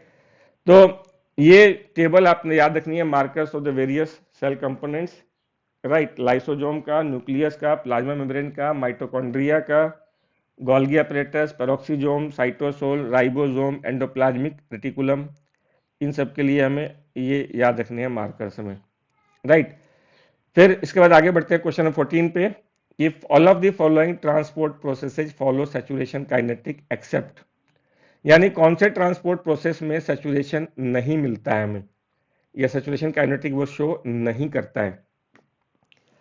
तो ये याद रखना है कि कौन सैचुरेशन काइनेटिक शो नहीं करता है। तो इसका जो करेक्ट आंसर होता है सिंपल डिफ्यूजन। सिंपल डिफ्यूजन कभी भी जो होता है वो सैचुरेशन काइनेटिक शो नहीं करता है, राइट। और ये सिंपल डिफ्यूजन ये डिपेंड करता है कंसंट्रेशन ग्रेडियंट पे, depend upon the concentration gradient. जितना ज्यादा कंसंट्रेशन ग्रेडियंट होगा उतना ही डिफ्यूजन ज्यादा होगा, ये उसी पर डिपेंड करता है। अब ये सैचुरेट क्यों नहीं होता? तो simple diffusion does not saturate. ये क्यों सैचुरेट नहीं करता? ये क्योंकि यहाँ पे कोई कैरियर की जरूरत नहीं पड़ती। Does not saturate because it does not require, क्योंकि इसको कैरियर प्रोटीन्स की जरूरत नहीं पड़ती है। It does not require carrier proteins, इसलिए सैचुरेट नहीं होता ये। फैसिलिटेटेड डिफ्यूजन में कैरियर प्रोटीन्स की जरूरत होती है। ये भले ही डिफ्यूजन है लेकिन यहाँ पे कैरियर प्रोटीन्स जरूरत पड़ती है, इसलिए इसको फैसिलिटेटेड डिफ्यूजन बोलते हैं। अब ये एक्सचेंजर है, इसको भी कैरियर प्रोटीन की जरूरत पड़ेगी।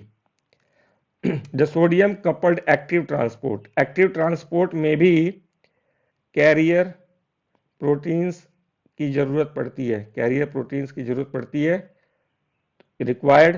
तो इसलिए जहां जहां पे भी कैरियर प्रोटीन्स की जरूरत पड़ेगी दे all will show saturation kinetic, तो सभी के सभी सैचुरेशन काइनेटिक शो करेंगे।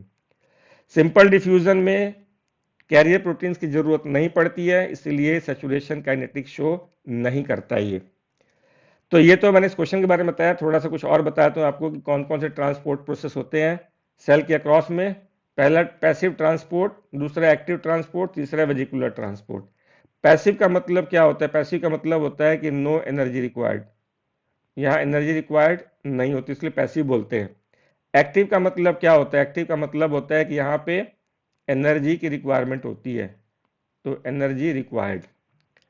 वेजिकुलर ट्रांसपोर्ट में क्या होगा? फिर वेजाइकल फ्यूज करेगा, जैसे कि एंडोसाइटोसिस और एक्सोसाइटोसिस, ट्रांससाइटोसिस। अब यहाँ पे वेजिकुलर ट्रांसपोर्ट में there is fusion of the vesicle with cell membrane. तो वेजिकुलर ट्रांसपोर्ट में याद रखना कि there is the fusion of the vesicle with cell membrane, तो सेल मेम्ब्रेन में वेजाइकल फ्यूज कर जाएगा। और यहाँ पे एक और जो जरूरत पड़ता है वो होता है कैल्शियम, तो इसके लिए कैल्शियम आयन की जरूरत पड़ती है। तो vesicular transport it requires fusion of the vesicle with cell membrane और कैल्शियम आयन। अब पैसिव ट्रांसपोर्ट, पैसिव ट्रांसपोर्ट तीन टाइप का होता है, सिंपल डिफ्यूजन, दूसरा होता है फैसिलिटेटेड डिफ्यूजन और तीसरा जो होता है वो होता है ऑस्मोसिस। तो सिंपल डिफ्यूजन में मैंने आपको बताया कि नो कैरियर रिक्वायर्ड, इसको कैरियर की जरूरत नहीं पड़ती, no carrier required. Facilitated diffusion में कैरियर की जरूरत पड़ती है, कैरियर रिक्वायर्ड। जैसे कि फॉर एग्जांपल ग्लूट, ग्लूट का फुल फॉर्म क्या हुआ? Glucose transporter. तो ये ग्लूट, ये होता है ग्लूट जो होता है ग्लूकोज ट्रांसपोर्टर बोलते हैं, इसका फुल फॉर्म होता है ग्लूकोज ट्रांसपोर्टर। अब ये क्या करता है कि ये ग्लूकोज ट्रांसपोर्टर ग्लूकोज का ट्रांसपोर्ट करता है सेल के अक्रॉस में, राइट। तो it will transport the glucose across the cell. तो अब ये फैसिलिटेटेड डिफ्यूजन होता है, ये कैरियर रिक्वायर्ड होता है लेकिन इसको एनर्जी की जरूरत नहीं पड़ती है। Third is the osmosis, osmosis आपको पता ही है, इसमें वाटर का मूवमेंट होता है across the semi permeable membrane. तो ये तीन तरह के होते हैं पैसिव ट्रांसपोर्ट। अब एक्टिव ट्रांसपोर्ट में दो टाइप के होते हैं, one is primary active transport, दूसरा होता है secondary active transport. Primary active transport का एग्जांपल जैसे कि sodium potassium ATPase, potassium hydrogen ATPase और तीसरा हो गया कैल्शियम पंप। अब ये एक्टिव ट्रांसपोर्ट में एनर्जी की जरूरत पड़ती है और इनको कैरियर की भी जरूरत पड़ती है, they are also carrier is also required. तो एनर्जी भी चाहिए और कैरियर भी चाहिए इनको। सेकेंडरी एक्टिव ट्रांसपोर्ट का एग्जांपल हो गया एसजीएलटी। अब एसजीएलटी का फुल फॉर्म क्या होता है? एसजीएलटी का फुल फॉर्म होता है sodium dependent, sodium dependent, GL का मतलब हो गया glucose, sodium dependent glucose transporter, तो एसजीएलटी। तो ये सेकेंडरी एक्टिव ट्रांसपोर्ट का एग्जांपल है। तो ये अलग अलग ट्रांसपोर्ट प्रोसेस होते हैं और मैंने आपको बताया कि कौन सा transport process saturation kinetic show नहीं करेगा। तो मैंने आपको बताया सिंपल डिफ्यूजन शो नहीं करेगा इसमें, क्योंकि इसमें किसी कैरियर प्रोटीन या किसी ट्रांसपोर्टर की जरूरत नहीं होती है। बाकी ऑप्शन ए में, बी में और सी में ट्रांसपोर्टर की जरूरत होती है, कैरियर प्रोटीन की जरूरत होती है, तो इसलिए ये सैचुरेशन शो करेगा। उसके बाद question number 15, insulin mediated glucose Uptake in skeletal muscle and adipose tissue occurs through. अब ग्लूट का फुल फॉर्म मैंने आपको बताया, ग्लूकोज ट्रांसपोर्टर। तो ग्लूकोज ट्रांसपोर्टर्स, तो glucose Uptake in skeletal muscle और एडिपोइड टिश्यू। तो स्केलेटल मसल में और एडिपोइड टिश्यू में जो ग्लूकोज लेते हैं, ये अपटेक करते हैं, वो कौन से ग्लूकोज ट्रांसपोर्टर के थ्रू करते हैं। अब ये क्वेश्चन एम्स में कई बार आ चुका है, एम्स में, नीट पीजी में और भी बहुत सारे एग्जाम्स के अंदर बहुत कई बार आ चुका है क्वेश्चन।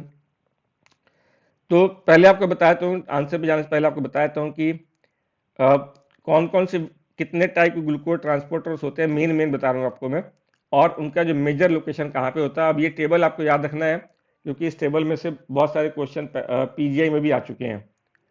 तो ग्लूट 1, ग्लूट 2, 3, 4, 5, 6 और 7 ये मेजर ग्लूकोज ट्रांसपोर्टर्स है, जिसमें ग्लूट 1 जो होता है blood brain barrier, brain, kidney, placenta, RBC, colon और एक और कॉर्निया। तो इनमें ये सब ग्लूट 1 होता है, राइट। ग्लूट 2 लिवर, पेनक्रियाज के बीटा सेल में और स्मॉल इंटेस्टिन के सेल में और किडनी में ग्लूट 2 होता है। ग्लूट 3 ब्रेन में, किडनी में और प्लेसेंटा में। तो आप देखेंगे कि brain, kidney, placenta, GLUT 3 as well as brain, kidney, placenta, GLUT 3 as well as GLUT 1 भी है यहाँ पे। तो इन तीनों में ग्लूट 1 भी है यहाँ पे। अब स्केलेटल मसल और कार्डियक मसल जो भी पूछा गया अभी एम्स वाले इस एग्जाम में, स्केलेटल मसल और कार्डियक मसल में एडिपोइड टिश्यू में होता है ग्लूट 4, और ये ग्लूट 4 एक्टिवेट कौन करता है, इसको इंसुलिन एक्टिवेट करता है ये। तो स्केलेटल कार्डियक मसल में ग्लूट 4 होता है ये। ग्लूट 5 जेजुनम और स्पर्म में, और इसके अलावा माइक्रोग्लाया इन द ब्रेन, तो यहाँ पे भी ग्लूट 5 होता है। ग्लूट 6 का कोई लोकेशन वेल डिफाइंड नहीं है, तो इसे सुडोजिन बोलते हैं। GLUT 7 is liver. अब 7 को उल्टा कर दोगे तो इन्वर्टेड 7 इज एल, और एल क्या बन जाएगा, ये लिवर बन जाएगा। तो ये तो वेरियस टाइप के ग्लूकोज ट्रांसपोर्टर्स हो गए, उनके मेजर लोकेशन हो गए। तो इस एम्स क्वेश्चन में क्या पूछा है, ग्लूट 4 स्केलेटल में और कार्डियक मसल में कौन सा ग्लूकोज ट्रांसपोर्टर है, तो आंसर होगा उसका ग्लूट 4। अब इसके अलावा आपने और भी याद रखना है कि हमारा जो सेंट्रल नर्वस सिस्टम है, सीएनएस, उसमें कौन कौन से ग्लूट है। तो आप देखोगे कि GLUT 1 blood brain barrier, brain. GLUT 3 brain. GLUT 5 brain. यानी कि सीएनएस में ग्लूट 1, 3, 5 तीनों होते हैं। उसके बाद आप देखोगे कि किडनी में कौन कौन से ग्लूट लगे हुए हैं। किडनी में आप देखोगे यहाँ पे किडनी में ग्लूट 1, किडनी में ग्लूट 2, किडनी में ग्लूट 3।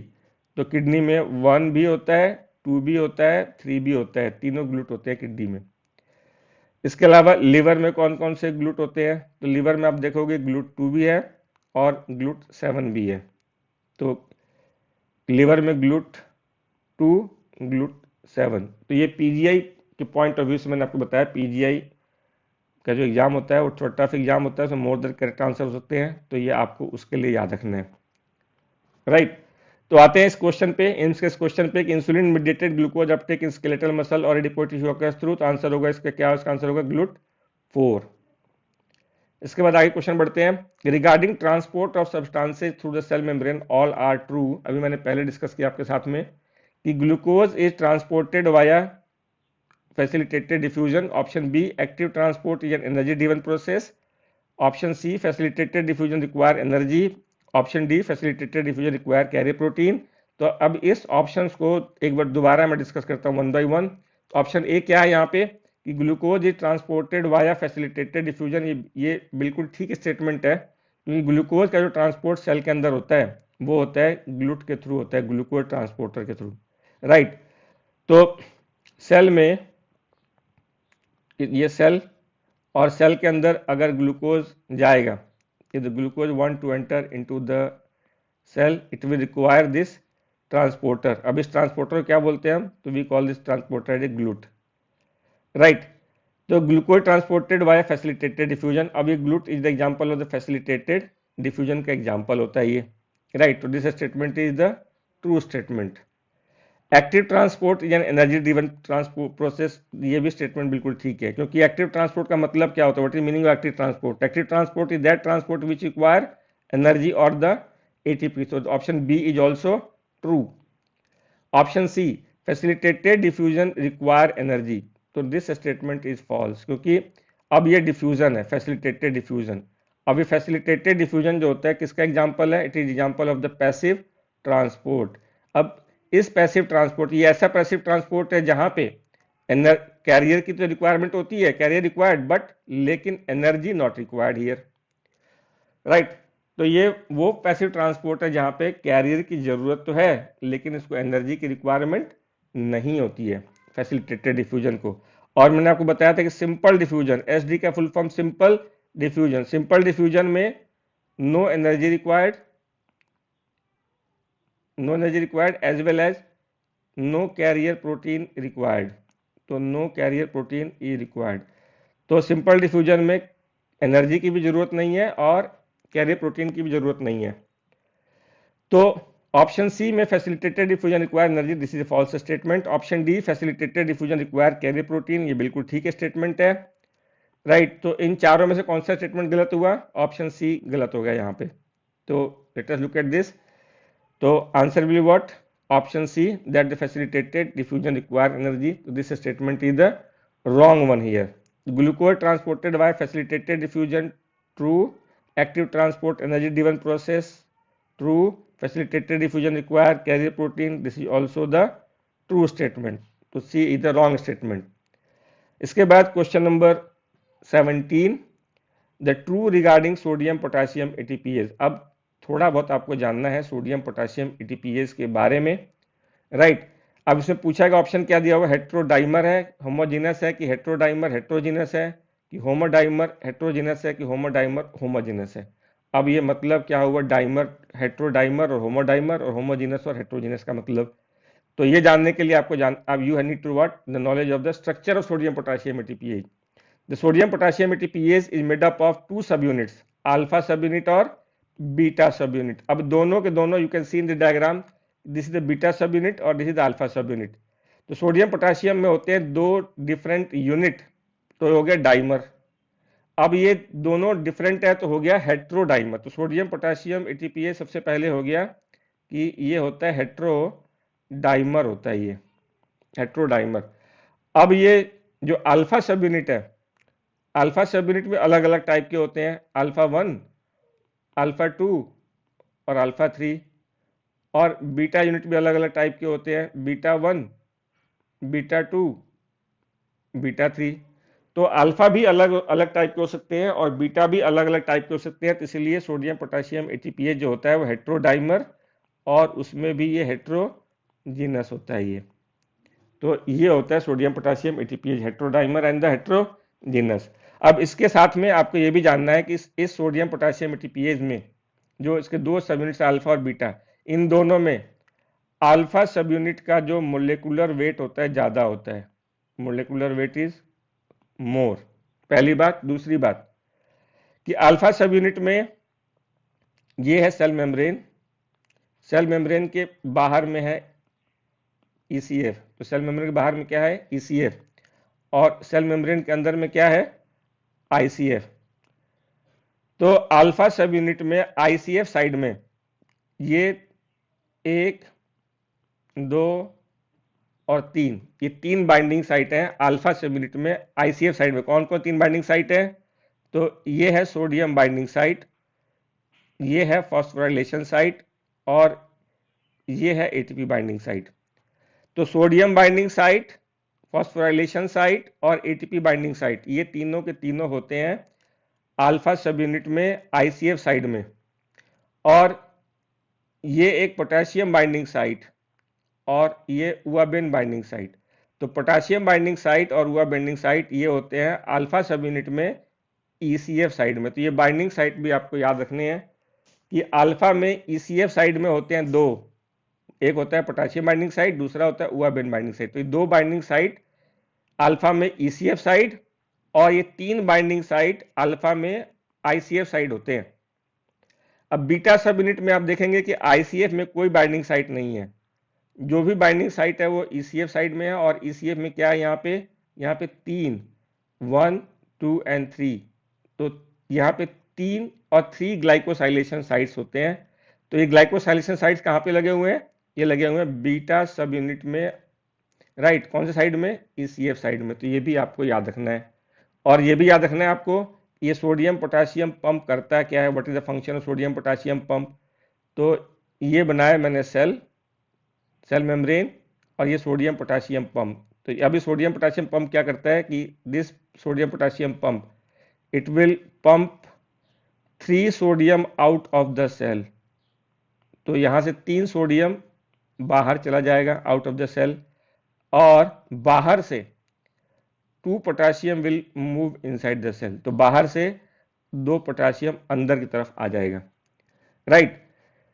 तो this the sodium potassium ATPase. So this sodium potassium ATPase, it will pumps 3 sodium out of cell and 2 potassium inside the cell, right। यानी कि ये जो कपलिंग रेशियो, दिस रेशियो 3:2, तो this coupling ratio is 3:2 for this sodium potassium pump. तो ये आपने थोड़ा बहुत जानना है सोडियम पोटेशियम एटीपीएस के बारे में। तो आते हैं, तो सोडियम पोटेशियम एटीपीएस क्या होता है? हेट्रोडाइमर हेट्रोजीनस। हेट्रोडाइमर इसलिए क्योंकि इसमें अल्फा बीटा 2 अलग अलग सब यूनिट होते हैं, और हेट्रोजीनस इसलिए क्योंकि इसमें अल्फा 1 अल्फा 2 अल्फा 3 और बीटा 1 बीटा 2 बीटा 3 अलग अलग सब यूनिट हो सकते हैं। तो इसका आंसर हो गया हेट्रोडाइमर हेट्रोजीनस, इसका आंसर हो गया, राइट। इसके बाद आते हैं नेक्स्ट क्वेश्चन पे कि लिवर सिंथेसाइजेज ऑल एक्सेप्ट, यानी कौन इनमें से कौन सा प्रोटीन लिवर में सिंथेसाइज नहीं होता। ये भी कई बार क्वेश्चन आता है एग्जाम के अंदर में, नेट पीजी में या एम्स के अंदर में, कौन सा लिवर में सिंथेसाइज नहीं होता है। तो लिवर में बहुत सारे प्रोटीन का सिंथेसिस होता है, लेकिन एक दो प्रोटीन, कुछ प्रोटीन ऐसे भी जब लिवर में सिंथेसाइज नहीं होता है, उनमें से एक जो मोस्ट इंपॉर्टेंट होता है वो होता है इम्यूनोग्लोबुलिन्स। इम्यूनोग्लोबुलिन्स लिवर में सिंथेसाइज नहीं होता है ये, राइट। तो अब ये इम्यूनोग्लोबुलिन्स आता कहाँ से है? तो आपको ये जानना है कि इम्यूनोग्लोबुलिन्स, राइट, इम्यूनोग्लोबुलिन्स कहाँ से आता है। तो वो बताता हूँ आपको कि हमारे पास WBC में एक WBC होता है B lymphocyte, right. Lymphocyte WBC में होता है लिम्फोसाइट, लिम्फोसाइट में एक टाइप का लिम्फोसाइट होता है बी लिम्फोसाइट्स। अब ये B lymphocytes whenever there is the invasion of bacteria या एंटीजन, जब कभी कोई बैक्टीरिया या कोई इन्फेक्शन या कोई भी एंटीजन जो इसको स्टिमुलेट कर दे, तो ये क्या करेगा, ये प्रोड्यूस द प्लाज्मा सेल्स। अब ये प्लाज्मा सेल्स बनाएगा, प्रोड्यूस द प्लाज्मा सेल्स बनाएगा ये। अब ये plasma cells what they produce, they will produce the immunoglobulins, right. Immunoglobulins बनाएगा ये। इम्यूनोग्लोबुलिन्स के अंदर कौन सा चेन होता है? इसमें होता है गामा ग्लोबुलिन होता है। तो इम्यूनोग्लोबुलिन्स में होता है गामा ग्लोबुलिन्स। तो इसलिए इम्यूनोग्लोबुलिन्स जो होता है लिवर में नहीं बनता है। इम्यूनोग्लोबुलिन कहाँ से बनता है? प्लाज्मा सेल से बनता है। इसलिए क्वेश्चन बार पूछा जाता है कि इनमें से कौन सा प्रोटीन जो होता है लिवर में नहीं बनता। तो इसका आंसर होगा डी, इम्यूनोग्लोबुलिन। तो कॉम्प्लीमेंट कंपोनेंट, हेप्टोग्लोबिन, फिब्रिनोजन और बहुत सारे प्रोटीन्स होते हैं जो लिवर बनते हैं, लेकिन याद रखना कि इम्यूनोग्लोबुलिन्स कहाँ से बनता है? ये बनता है प्लाज्मा सेल से। और प्लाज्मा सेल्स खुद कहाँ से बनता है? वो होता है बी लिम्फोसाइट से, राइट। इसके बाद आगे बढ़ते हैं अगले क्वेश्चन पे, क्वेश्चन नंबर 19। इनमें which are the following is not a transport या बाइंडिंग प्रोटीन। इनमें कौन सा ट्रांसपोर्ट या बाइंडिंग प्रोटीन नहीं है? Erythropoietin, ceruloplasmin, lactoferrin, transferrin. इसमें जो एरिथ्रोपोइटिन है वो ट्रांसपोर्ट में काम नहीं आता है। ये एरिथ्रोपोइटिन काम आता है एरिथ्रोपोइसिस में काम आता है। ये काम आता है एरिथ्रोपोइसिस में काम आता है। ये सेरुलोप्लाज्मिन, लैक्टोफेरिन, ट्रांसफेरिन, ये तीनों ट्रांसपोर्ट प्रोटीन होते हैं। तो मैं थोड़ा बताता हूँ आपको इसके बारे में कि एरिथ्रोपोइटिन क्या होता है। एरिथ्रोपोइटिन होता है ग्लाइकोप्रोटीन, और किस में हेल्प करता है? ये एरिथ्रोपोइसिस में हेल्प करता है ये, राइट। तो ये ट्रांसपोर्ट प्रोटीन नहीं है, it is not a transport protein. ये किसी भी चीज को बाइंड करके ट्रांसपोर्ट में काम करने के नहीं आता है, बल्कि ये एरिथ्रोपोइसिस में काम आता है ये, राइट। अब ये एरिथ्रोपोइटिन कहाँ काम करता है, ये एक्ट ऑन बोन मैरो, तो बोन मैरो पे काम करेगा और स्टिमुलेट एरिथ्रोपोइसिस, और ये एरिथ्रोपोइसिस को स्टिमुलेट करेगा, तो टू स्टिमुलेट द एरिथ्रोपोइसिस, तो एरिथ्रोपोइसिस मतलब आरबीसी प्रोडक्शन में ये हेल्प करेगा। तो एरिथ्रोपोइसिस का मतलब क्या हुआ, आरबीसी प्रोडक्शन में ये हेल्प करेगा। ऑप्शन बी दिया हुआ है सेरुलोप्लाज्मिन, तो सेरुलोप्लाज्मिन आता है कॉपर के लिए, तो C for ceruloplasmin, C for copper, तो ये कॉपर के ट्रांसपोर्ट में काम आता है। अगर इसका डेफिशिएंसी हो जाए, तो डेफिशिएंसी ऑफ सेरुलोप्लाज्मिन अगर हो जाए तो it will lead to which disease, तो it will lead to the Wilson's disease, it will lead to the Wilson's disease, right? तो ceruloplasmin binds with the copper and transport and storage of the copper, ceruloplasmin copper के लिए, lactoferrin binds and transport iron, and transferrin binds 2 atoms of this ferric ion, Fe3 plus ions, or it helps in the transport of iron to the site of the storage।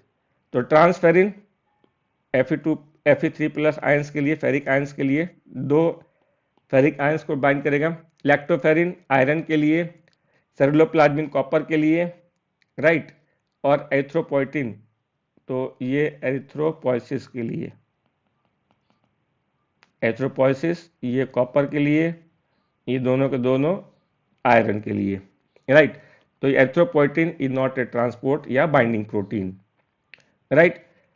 इसके बाद question number 20 पे, the oxygen carrying capacity in ml of oxygen पर 100 ml of the blood, 100 ml का मतलब होता है decilitre, in an 18-year-old mail with haemoglobin level 15 ग्राम पर decilitre will be.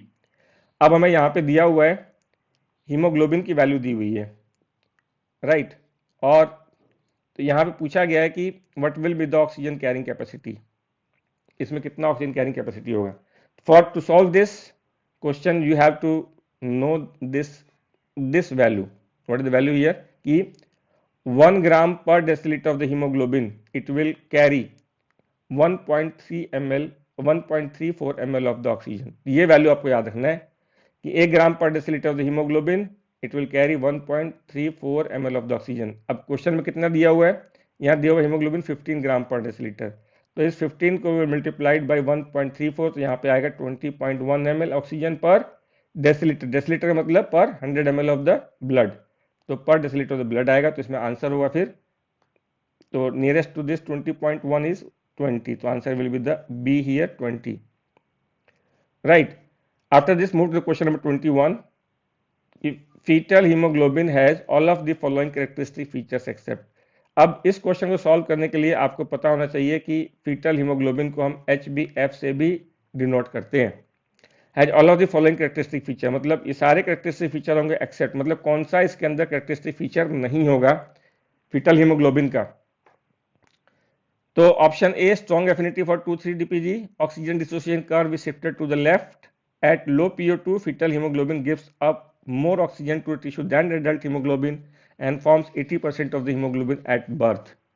तो इसमें ऑप्शन ए जो है वो रॉन्ग है, बाकी तीनों ऑप्शन करेक्ट है, तो हमारे को ये एक्सेप्ट निकालना है, तो ये होगा ए। अब डिस्कस करते हैं वन बाय वन जरा इन ऑप्शंस को, क्यों हमारा आंसर ए है इसके अंदर में और बाकी क्यों नहीं हमारे आंसर है, मतलब बाकी स्टेटमेंट ट्रू है, ए ही क्यों रॉन्ग है, इसको जरा हम डिस्कस करते हैं। तो पहला ऑप्शन है कि स्ट्रॉन्ग एफिनिटी फॉर 2,3-DPG, तो पहले आपको बताया था कि HbF में होता है अल्फा 2 और गामा 2, तो 2 अल्फा चेन होते हैं और 2 गामा चेन होते हैं, यानी अल्फा 2 और गामा 2 होता है। अब होता है क्या कि फीटल हीमोग्लोबिन में जो गामा चेन होता है, गामा चेन का जो होता है 2,3-DPG के लिए एफिनिटी लो होता है, हाई नहीं होता, लो एफिनिटी होता है। इसकी वजह से क्या होता है, इसकी वजह से गामा चेन पे 2,3-DPG बाइंड नहीं करेगा, राइट। अब गामा चेन पे 2,3-DPG बाइंड नहीं करेगा तो क्या होता है फिर, इसलिए गामा चेन की जो एफिनिटी होती है ऑक्सीजन के लिए हाई हो जाती है, तो गामा चेन है high affinity for the oxygen. ऐसा क्यों, क्योंकि 2,3-DPG क्या करता है कि 2,3-DPG ये क्या करता है कि it will displace the oxygen from haemoglobin, to displace oxygen from hemoglobin, right? अब जब गामा चेन का 2,3-DPG के लिए एफिनिटी ही कम है, तो 2,3-DPG गामा चेन पे बाइंड नहीं करेगा, और गामा चेन बाइंड नहीं करेगा तो फिर ऑक्सीजन रिलीज नहीं करवा पाएगा। तो इसलिए गामा चेन है high affinity for the oxygen. अब हाई एफिनिटी होने की वजह से क्या होता है कि ये हीमोग्लोबिन डिसोसिएशन कर्व HbF का कहाँ शिफ्ट होता है, ये लेफ्ट में शिफ्ट होता है। लेफ्ट का मतलब हो गया high affinity for the oxygen. तो HbF मिले हीमोग्लोबिन डिसोसिएशन कर्व लेफ्ट की तरफ शिफ्ट हो जाता है। तो इसकी वजह से जो ऑप्शन बी है कि oxygen dissociation curve shifted to left, ये बिल्कुल ठीक है स्टेटमेंट है, ट्रू स्टेटमेंट है। ऑप्शन ए क्या है, ये ऑप्शन ए फॉल्स स्टेटमेंट हो गया, ऑप्शन बी ट्रू हो गया, right. Oxygen dissociation curve is shifted to the left क्योंकि HbF has high affinity for oxygen, right. Option C, तो at low PO2 fetal haemoglobin gives up more oxygen to tissue than adult haemoglobin, ये true है। क्यों true है ये, क्योंकि लो PO2 पे HbF has greater O2 content than adult haemoglobin. अब low PO2 पे HbF के पास ज्यादा ऑक्सीजन होता है एडल्ट हीमोग्लोबिन के मुकाबले। ऐसा क्यों, क्योंकि अभी मैंने बताया कि फीटल हीमोग्लोबिन का जो एफिनिटी होता है ऑक्सीजन के लिए ज्यादा होता है, तो वो अपने पास ऑक्सीजन ज्यादा रिटेन कर सकते हैं, राइट। इसलिए ऑप्शन सी भी ट्रू हो गया।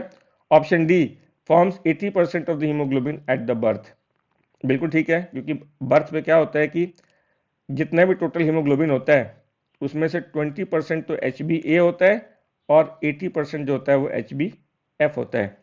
तो इसीलिए ऑप्शन डी भी क्या है यहाँ पे, ये भी ट्रू है। तो इन चारों में से कौन सा ऑप्शन जो है रॉन्ग है, यानी कि हमें we have to find the except, तो our answer will be the A strong affinity for 2,3-DPG, ये रॉन्ग है। बाकी सब ये स्टेटमेंट फॉल्स है, ये ट्रू है, ये भी ट्रू है और ये भी ट्रू है, तीनों स्टेटमेंट ट्रू है, ए रॉन्ग है। इसके बाद फिर क्वेश्चन नंबर 22 कि haematopoietic stem cell differ from the progenitor cell. अब आपको ये बताना है कि ये हिमेटोपोइटिक स्टेम सेल में हिमेटोपोइटिक स्टेम सेल और दूसरा होता है प्रोजेनाइटर स्टेम सेल। तो haematopoietic stem cell progenitor stem cell से कैसे डिफर करता है, ये ऐसा क्या होता है हिमेटोपोइटिक स्टेम सेल में। तो ये बताता हूं आपको कि हिमेटोपोइटिक स्टेम सेल जो होता है वो इनडेफिनेटली रेप्लिकेट कर सकता है, जबकि प्रोजेनाइटर सेल उनका जो डिवीजन होता है वो लिमिटेड होता है, ये इनडेफिनिट नहीं होता है। मतलब हिमेटोपोइटिक कई बार भी डिवाइड कर सकता है, रेप्लिकेट कर सकता है और प्रोजेनाइटर सेल बना सकता है, लेकिन प्रोजेनाइटर सेल्स जो होता है उसका डिवीजन जो होता है लिमिटेड होता है। तो ये बड़ा डिफरेंस होता है हिमेटोपोइटिक सेल में और प्रोजेनाइटर सेल में। तो अब आते हैं इस ऑप्शंस पे, कौन सा ऑप्शन इसके लिए सूट करता है कि हिमेटोपोइटिक स्टेम सेल डिफर करेगा प्रोजेनाइटर सेल से। तो इसमें जो ऑप्शन बी है long term reconstitution of the bone marrow, ये बिल्कुल ठीक है, क्योंकि haematopoietic stem cells indefinite time तक रेप्लिकेट कर सकता है, राइट। और हिमेटोपोइटिक स्टेम सेल बनाता है प्रोजेनाइटर सेल्स को, और प्रोजेनाइटर सेल्स ये बनाते हैं टर्मिनली डिफरेंशिएटेड सेल्स बनाते हैं, राइट। तो ये जो होते हैं ये प्रोजेनाइटर सेल्स के बाद बनते हैं टर्मिनल सेल्स, राइट।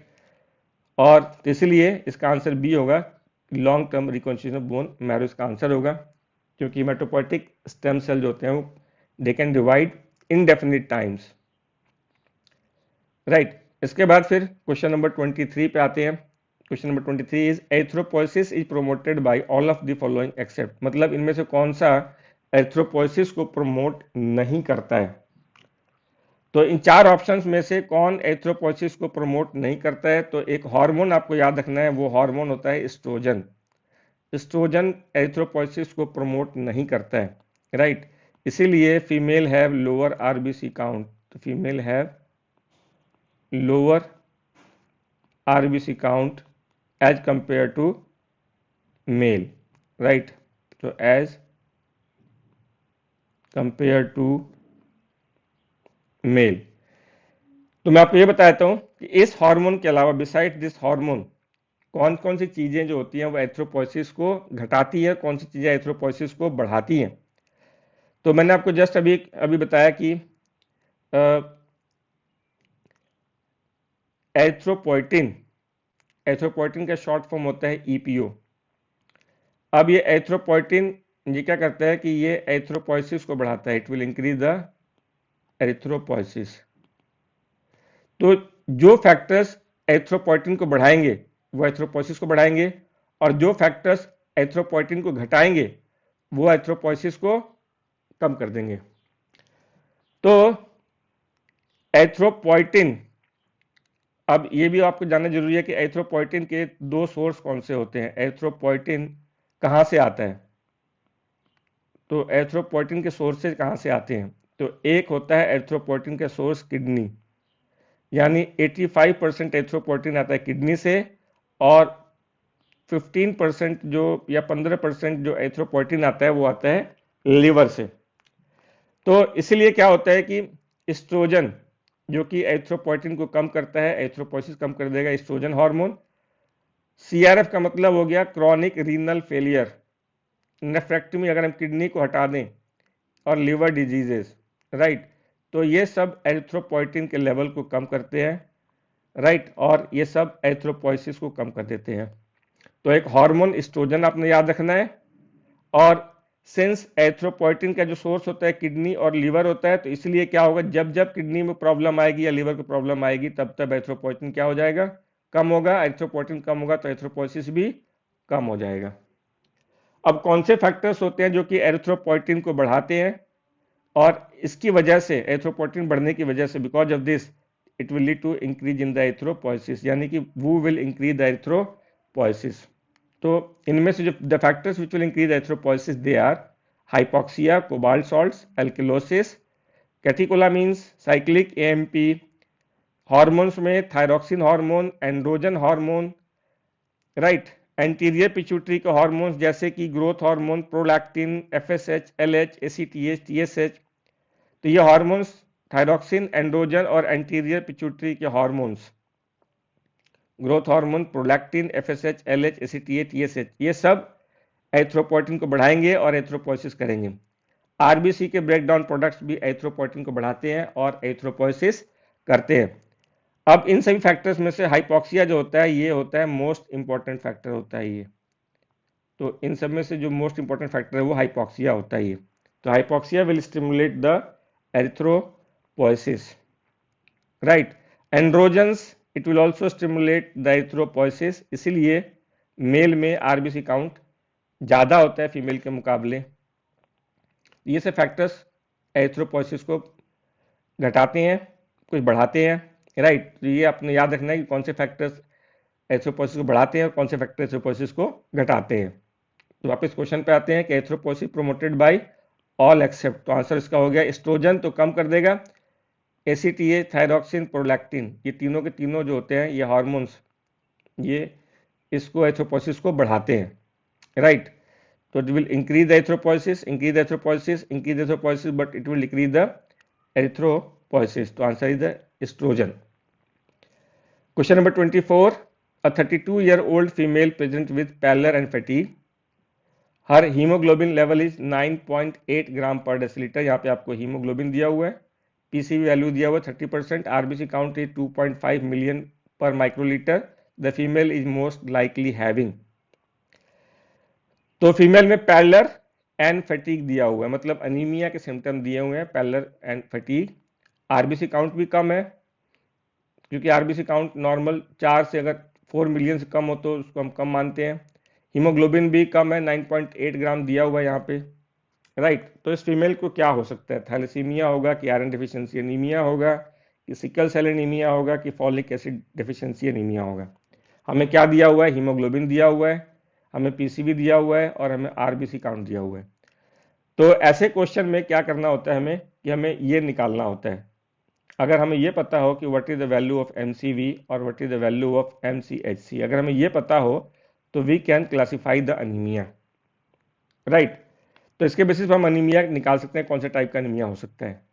तो कैसे निकालेंगे, how do we calculate MCV and how do we calculate the MCHC. हमें दिया हुआ हीमोग्लोबिन, हमें दिया हुआ आरबीसी काउंट और हमें दिया हुआ पीसीवी, इन तीनों से हम एमसीवी और एमसीएचसी निकाल लेंगे।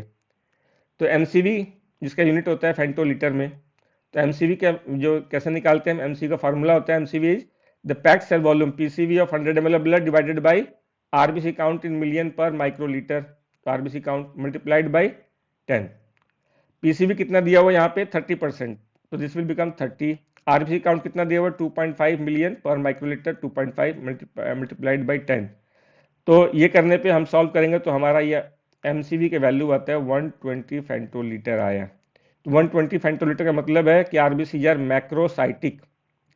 अब क्यों मैक्रोसाइटिक है, क्योंकि जो नॉर्मल एमसीवी का वैल्यू होता है 80 टू 100 फेंटोलीटर होता है।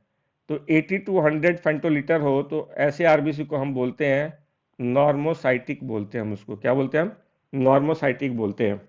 अगर ये 80 फेंटोलीटर से कम हो तो हम माइक्रोसाइटिक बोलते हैं आरबीसी को, और 100 से ज़्यादा हो तो मैक्रोसाइटिक आरबीसी बोलेंगे।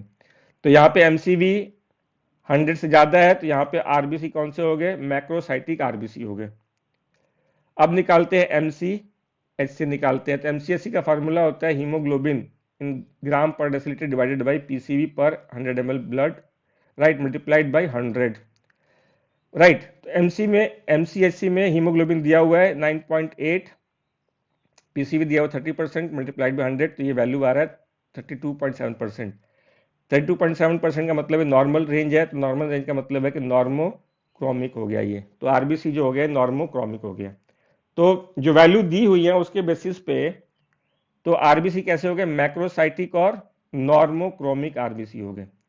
अब ये नॉर्मो मैक्रोसाइटिक और नॉर्मोक्रोमिक आरबीसी कौन से अनीमिया मिलते हैं हमें, तो ये मिलता है हमें विटामिन बी 12 डेफिशिएंसी में, फॉलिक एसिड डेफिशिएंसी में। और ये बी 12 फॉलिक एसिड डेफिशिएंसी क्या करते हैं, फिर ये मेगालोब्लास्टिक अनीमिया करते हैं, क्योंकि यहाँ पे आरबीसी के साइज बड़े बड़े होते हैं, मेगालोब्लास्टिक अनीमिया। और जो ये पर्नीशियस अनीमिया होता है, vitamin B 12 deficiency pernicious anaemia करता है, तो पर्नीशियस अनीमिया में भी मैक्रोसाइटिक नॉर्मोक्रोमिक आरबीसी मिलते हैं। तो these are causes of the macrocytic normochromic RBC. तो हमारे को यहाँ पे जो वैल्यूज दी हुई हैं उसके हिसाब से मैक्रोसाइटिक नॉर्मोक्रोमिक आरबीसी आ रहा है। और मैक्रोसाइटिक नॉर्मोक्रोमिक आरबीसी हमें vitamin B 12, folic acid, megaloblastic anaemia, pernicious anaemia, तो vitamin B 12 deficiency, folic acid deficiency, megaloblastic anaemia और पर्नीशियस अनीमिया में मिल सकता है। इसके अलावा जो आपको और भी चीज़ याद रखनी, क्योंकि कई बार एग्जाम के अंदर आता है, मैक्रोसाइटिक नॉर्मोक्रोमिक के अलावा में एक होता है मैक्रोसाइटिक हाइपोक्रोमिक आरबीसी। मतलब आरबीसी तो मैक्रोसाइटिक है लेकिन हाइपोक्रोमिक आरबीसी हैं, तो वो कब मिलता है, तो वो मिलता है हमें सेकेंडरी टू लिवर डिजीज में। मतलब वो अनीमिया जो कि लिवर डिजीज की वजह से होता है, ऐसे अनीमियाज में हमें मैक्रोसाइटिक हाइपोक्रोमिक आरबीसी मिल सकते हैं। जैसे कि फॉर एग्जांपल जो क्रोनिक एल्कोहलिक होते हैं, और क्रोनिक एल्कोहलिक की वजह से उनको हो जाता है क्रोनिक लिवर डिजीज, तो क्रोनिक लिवर डिजीज में तो क्या मिलेगा फिर, मैक्रोसाइटिक हाइपोक्रोमिक अनीमिया। या और भी कई सारे डिजीजेस जो कि जो लिवर को डिजीज अफेक्ट करते हैं और अनीमिया करते हैं, तो they can lead to the macrocytic hypochromic anaemia, right. इसके अलावा आपको ये भी जानना है कि कौन कौन से causes they can lead to the microcytic hypochromic RBCs या माइक्रोसाइटिक हाइपोक्रोमिक अनीमिया। तो माइक्रोसाइटिक हाइपोक्रोमिक अनीमिया या RBC seen in the mnemonic is list. List का मतलब हो गया एल से लेड पॉइजनिंग। तो लेड पॉइजनिंग में हमें माइक्रोसाइटिक हाइपोक्रोमिक, आई से हो गया आयरन डिफिशियंसी अनीमिया। तो आयरन डिफिशियंसी अनीमिया में माइक्रोसाइटिक हाइपोक्रोमिक होता है। एस से सिड्रोब्लास्टिक अनीमिया। तो sideroblastic anaemia is also microcytic and hypochromic. तो sideroblastic anaemia is also microcytic and hypochromic. और टीएच से थैलेसीमिया। तो thalassaemia is also microcytic and hypochromic. इसके अलावा आपको यह भी याद रखना है कि hookworm infestation and coeliac disease they will lead to the iron deficiency anaemia and they will lead to the microcytic hypochromic anemia, right? So they can lead to microcytic and hypochromic anemia, right? तो let us come to the options here. Option में क्या दिया हुआ है, तो मैंने आपको बता दिया कि इसमें ऑप्शन ए है थैलेसीमिया। तो थैलेसीमिया में मिलता है, क्या मिलता है थैलेसीमिया में, आपको मैंने बताया कि लिस्ट में टी थैलेसीमिया होता है, यहाँ पे मिलता है microcytic hypochromic, right. Iron deficiency anaemia, again microcytic hypochromic. Sickle cell anaemia, ये एक हेमोलाइटिक एनीमिया है जहां पे मिलता है normocytic normochromic. Folic acid deficiency anaemia, तो फॉलिक एसिड डेफिशिएंसी एनीमिया में मिलता है मैक्रोसाइटिक नॉर्मोक्रोमिक, तो मैक्रोसाइटिक एंड नॉर्मोक्रोमिक।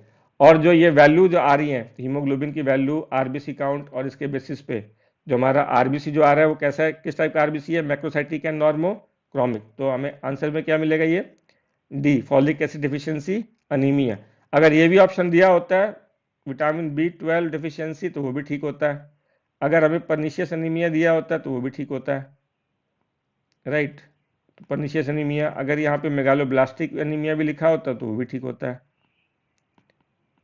क्योंकि ये सब के सब क्या करते हैं, ये मैक्रोसाइटिक एंड नॉर्मोक्रोमिक करते हैं, राइट। इसके बाद आगे बढ़ते हैं क्वेश्चन नंबर 25 पे। विच is the vitamin K dependent clotting factor, यानी कि इनमें से कौन सा फैक्टर विटामिन के पे डिपेंडेंट होता है। तो आपको इसमें जानना जरूरी है इस टॉपिक में कि विटामिन के डिपेंडेंट फैक्टर्स होते क्या क्या हैं। विटामिन के डिपेंडेंट फैक्टर्स में एक होता है फैक्टर नंबर 2 जिसको बोलते हैं प्रोथ्रोम्बिन, फैक्टर नंबर 7 जिसको बोलते हैं proconvertin, factor number 9 Christmas factor, factor number 10 Stuart power factor. यानी कि factor number 2 7, 2 + 7 = 9, and what is next to 9 10। तो 2 7 9 10, तो ये क्लॉटिंग फैक्टर्स हैं जो कि डिपेंड होते हैं विटामिन के पे। इसके अलावा protein C, S protein S, protein C और प्रोटीन जेड, ये जो होते हैं नेचुरल एंटीकोगुलेंट्स होते हैं, ये भी विटामिन के पे डिपेंडेंट होते हैं। तो they are also vitamin K dependent factors, right. तो what is the role of vitamin K in these one. तो रिमेंबर, अब ये भी याद रखना है आपको कि विटामिन के क्या रोल प्ले करता है, कि vitamin K acts as cofactor, कि कोफैक्टर का काम करता है। It acts as cofactor for enzyme, कौन से एंजाइम के लिए, cofactor for the enzyme carboxylase, right. तो it acts as cofactor for enzyme carboxylase, right. अब ये कार्बोक्सिलेज क्या करता है, अब ये कार्बोक्सिलेज क्या करेगा, it will convert the glutamate into gamma carboxy glutamate. तो ये ग्लूटामिक एसिड या ग्लूटामेट को गामा कार्बोक्सी ग्लूटामेट में कन्वर्ट कर देता है।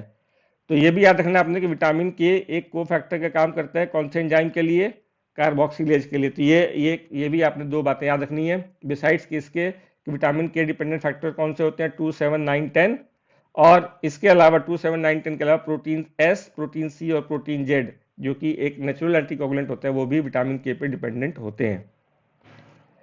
Now come to the, so what is the answer for this question 25? Vitamin K dependent clotting factor, which is vitamin K dependent clotting factor. Factor number 2, factor number 7, 2 + 7 is what? 9. What is next to 9? Factor number 10. So they are the vitamin K dependent factors, right? और ये बता दूं आपको कि जब जब whenever there is decrease in the vitamin K level, तो जब जब विटामिन के लेवल कम होगा तो these factors will decrease. So this will lead to the decrease in factor number 7, factor number 2, factor number 9, factor number 10. So they will decrease whenever the vitamin K level will decrease, right? तो आपने पढ़ा होगा कि anticoagulants warfarin, तो warfarin, right, और एक और anticoagulant आप लोगों ने पढ़ा होगा डिकुमारोल। तो ये दोनों के दोनों क्या करते हैं, they will decrease the level of the vitamin K, क्योंकि ये विटामिन के एंटागोनिस्ट होते हैं। तो they will decrease the level of vitamin K, right, they are vitamin K antagonist. तो warfarin and dicoumarol they are vitamin K antagonist, they will decrease the level of vitamin K. अब इसकी वजह से क्या होगा फिर, what will happen because of this, the factor number 2, factor number 7, factor number 9, factor number 10, तो their level will decrease. तो level of 2 7 9 10 will decrease. तो ये भी आपने ये बात याद रखनी है। उसके बाद question number 26, at what temperature the RBCs are stored in the blood bank. ये डायरेक्ट क्वेश्चन है, इसके लिए वैल्यू याद रखनी है। इसका आंसर होता है 2 to 6 डिग्री सेल्सियस। तो ब्लड बैंक में जो ब्लड होता है वो यूजली स्टोर होता है 4 डिग्री सेल्सियस पे, right.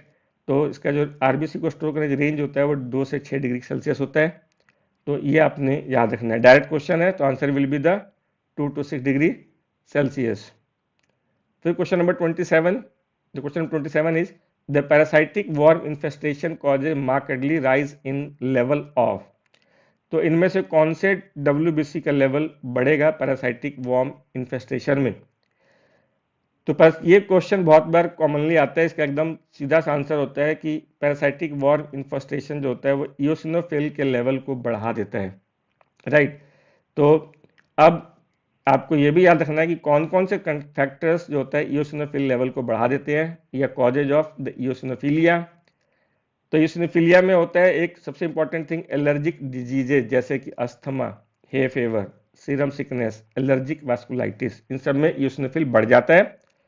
Allergic reaction to some drugs, parasitic infestation जैसे कि विसरल लार्वा माइग्रेंस, ट्रिकिनोसिस, तो पैरासाइटिक इन्फेस्टेशन में इयोसिनोफिलिया बढ़ जाता है, राइट। कुछ स्किन डिजीजेज जैसे कि एक्जिमा हो गया, पेम्फिगस हो गया, इसमें भी इयोसिनोफिलिया मिलता है। कुछ कोलाजन वास्कुलर डिजीज जैसे कि rheumatoid arthritis, periarteritis, nodosa, allergic angiitis, तो कुछ कोलाजन वास्कुलर डिजीज में भी बढ़ जाता है ये। कुछ मलिग्नेंसी जैसे कि हॉजकिंस डिजीज, माइकोसिस फंगोइड्स, CML में इयोसिनोफिल लेवल बढ़ जाता है। ये चर्च स्ट्रोक सिंड्रोम में भी इयोसिनोफिल लेवल बढ़ जाता है। ये कुछ कंडीशंस ऐसे जहाँ पे इयोसिनोफिल लेवल बढ़ जाता है। इसके अलावा में हाइपर इयोसिनोफिलिक सिंड्रोम्स होते हैं जैसे कि Loeffler syndrome, tropical pulmonary eosinophilia, eosinophilic leukaemia, idiopathic hyper eosinophilic syndrome, इन सब में भी इयोसिनोफिल लेवल बढ़ जाता है। और therapeutic administration of cytokines, IL, interleukin 2 and GM-CSF, इसमें भी इयोसिनोफिल लेवल बढ़ सकता है। तो ये सब कुछ कंडीशन है जहाँ पे इयोसिनोफिल लेवल बढ़ जाता है और that will cause eosinophilia. Allergic disease, allergic reaction to drugs, parasitic infestation, skin diseases, collagen vascular disease, some malignancies, Church-Strauss syndrome, hypereosinophilic syndrome, and therapeutic administration of cytokines, interleukin-2 and GM-CSF. They will lead to the eosinophilia. तो answer इसका क्या होगा फिर? The parasitic worm infestation will lead to what? Increase level of the eosinophil. उसके बाद question number 28। अभी ये जो ये क्वेश्चन है ये अभी INI-CET नवंबर 2022 में क्वेश्चन आया था, बहुत रिसेंटली लास्ट INI-CET एग्जाम में आया था ये। इसमें ये apparatus दिखाया हुआ आपको, the shown apparatus for the estimation of haemoglobin is based on which principle. बहुत सिंपल सा क्वेश्चन पूछा गया था कि ये कौन से प्रिंसिपल पे बेस्ड है। तो पहले बताता हूँ आपको कि ये इंस्ट्रूमेंट का नाम क्या है। इस इंस्ट्रूमेंट को बोलते हैं हम कंपैरेटर बोलते हैं। ये कंपैरेटर होता है हीमोग्लोबिन एस्टिमेशन एस्टिमेशन के काम आता है। ये कौन से मेथड में यूज होता है ये? तो ये यूज होता है कि सालिज मेथड फॉर हीमोग्लोबिन एस्टिमेशन। तो सालिज मेथड में इसका इस्तेमाल हम करते हैं, राइट।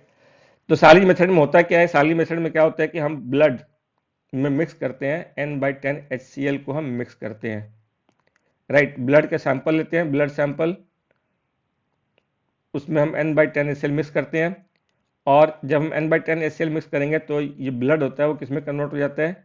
एसिड हेमेटिन का फॉर्मेशन होगा। और उसके बाद में एसिड हेमेटिन का फॉर्मेशन होगा। एसिड हेमेटिन के फॉर्मेशन के बाद में अब हम क्या करते हैं, इसको हम इसमें हम डाइल्यूट करते हैं, डिस्टिल वाटर करते हैं, right.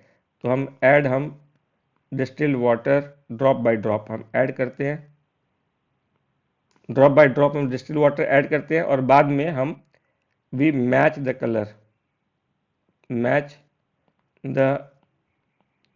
Colour of the solution with the comparator.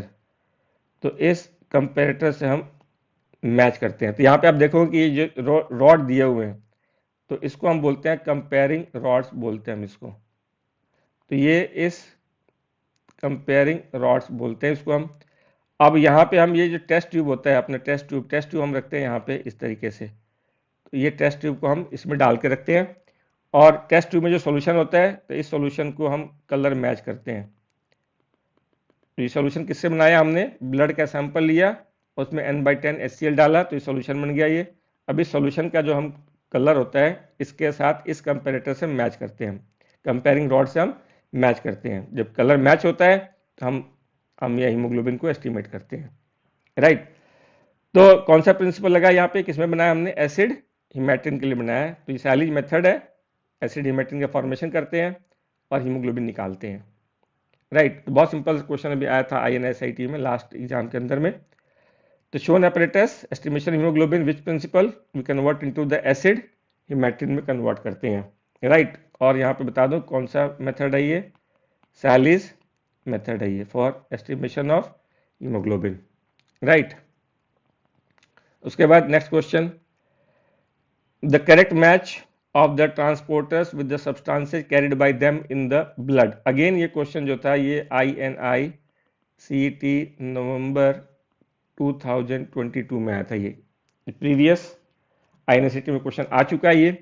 The correct match of the transporters with the substance carried by them, तो हमें ये बताना है कि ट्रांसपोर्टर्स और वो सब्सटेंस क्या कैरी करते हैं इनमें से, राइट, उसका मैच करना है। तो कौन कौन से ट्रांसपोर्टर दिए हुए हैं यहाँ पे, प्री एल्बुमिन, ट्रांसकोबालामिन, हेप्टोग्लोबिन, हीमोपैक्सिन, ये 4 ट्रांसपोर्टर दिए हुए हैं और ये सब्सटेंसेस दिए हुए हैं, हीम, थायरॉक्सिन, विटामिन B12 और हीमोग्लोबिन। तो कौन किसको कैरी करता है, तो ये आपको बताया था यहाँ पे कि प्री एल्बुमिन किसको कैरी करता है, प्री एल्बुमिन कैरी करता है थायरॉक्सिन यानी T4 को और रेटिनॉल को। तो प्री एल्बुमिन थायरॉक्सिन और रेटिनॉल कैरी करता है। ट्रांसकोबालामिन ये कैरी करता है विटामिन B12 को कैरी करता है टिश्यू को, carry the vitamin B12 to the tissue. Transcobalamin vitamin B12 के लिए, प्री एल्बुमिन थायरॉक्सिन T4 और रेटिनॉल के लिए। हेप्टोग्लोबिन ये हीमोग्लोबिन को बाइंड करता है, कैरी करता है, और हीमोपैक्सिन हीम को बाइंड करता है, कैरी करता है। तो हेप्टोग्लोबिन हीमोग्लोबिन के लिए, हीमोपैक्सिन हीम के लिए। तो यहाँ पे आप मैच कर सकते हैं haem haem, globin globin, right, globin globin, haem haem, right. और प्री एल्बुमिन थायरॉक्सिन और रेटिनॉल के लिए ट्रांस, अभी कोबालामिन लगा हुआ है, तो विटामिन B12 को हम क्या बोलते हैं, हम साइनो कोबालामिन बोलते हैं हम, राइट। तो कोबालामिन लगा हुआ है तो विटामिन B12 के लिए, साइनो कोबालामिन के लिए, राइट। तो आते हैं जरा इस मैचिंग पे। प्री एल्बुमिन, मैंने आपको बताया कि pre albumin is for what, thyroxine as well as the retinol, ठीक है। मैंने आपको ये बताया कि थायरॉक्सिन और रेटिनॉल के लिए प्री एल्बुमिन, राइट।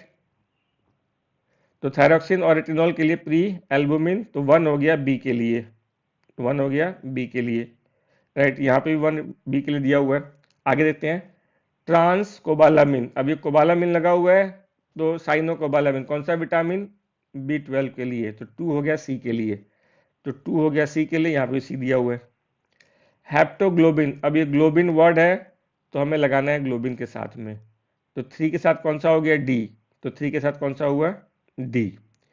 हीमोपैक्सिन, यहाँ पे हीम दिया हुआ है, हीमोपैक्सिन, तो यहाँ पे हो गया हीम, तो ये हीम के लिए, तो 4th के लिए हो गया ए। तो कौन सा करेक्ट मैचिंग हुआ यहाँ पे, तो this is the correct answer here, right. तो 1B 2C 3D and 4A हो गया, राइट। तो ये इसके लिए करेक्ट मैचिंग हो गई है, तो करेक्ट मैच हो गई है, right. So this is the correct answer here. So the second option is the correct answer here for correct match of the transporter substances carried by them in the blood.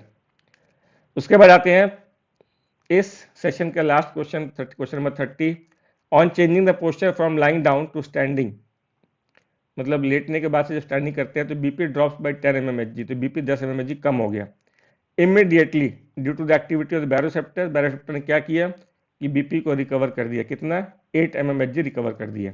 गिरा कितना था, 10 mmHg, recover कितना हुआ, 2 mmHg, living behind 2 mmHg, मतलब 2 mmHg recover नहीं हो पाया। The gain for the baroreceptor system for the control of BP is, अब ये गेन क्या होता है आपको बताता हूँ कि बैरोसेप्टर सिस्टम ने कितना इस BP कंट्रोल में गेन किया। तो गेन का मतलब होता है, गेन एक मेजर होता है, major of quality of regulation. अब यहाँ बैरोसेप्टर क्या कर रहे हैं, बैरोसेप्टर इस गिरे हुए ब्लड प्रेशर को मेंटेन कर रहे हैं। तो कितना मेंटेन कर रहे हैं, तो कितना मेंटेन कर रहे हैं उसको, गिरे हुए ब्लड प्रेशर को कितना मेंटेन कर रहे हैं, that is called like the gain, right.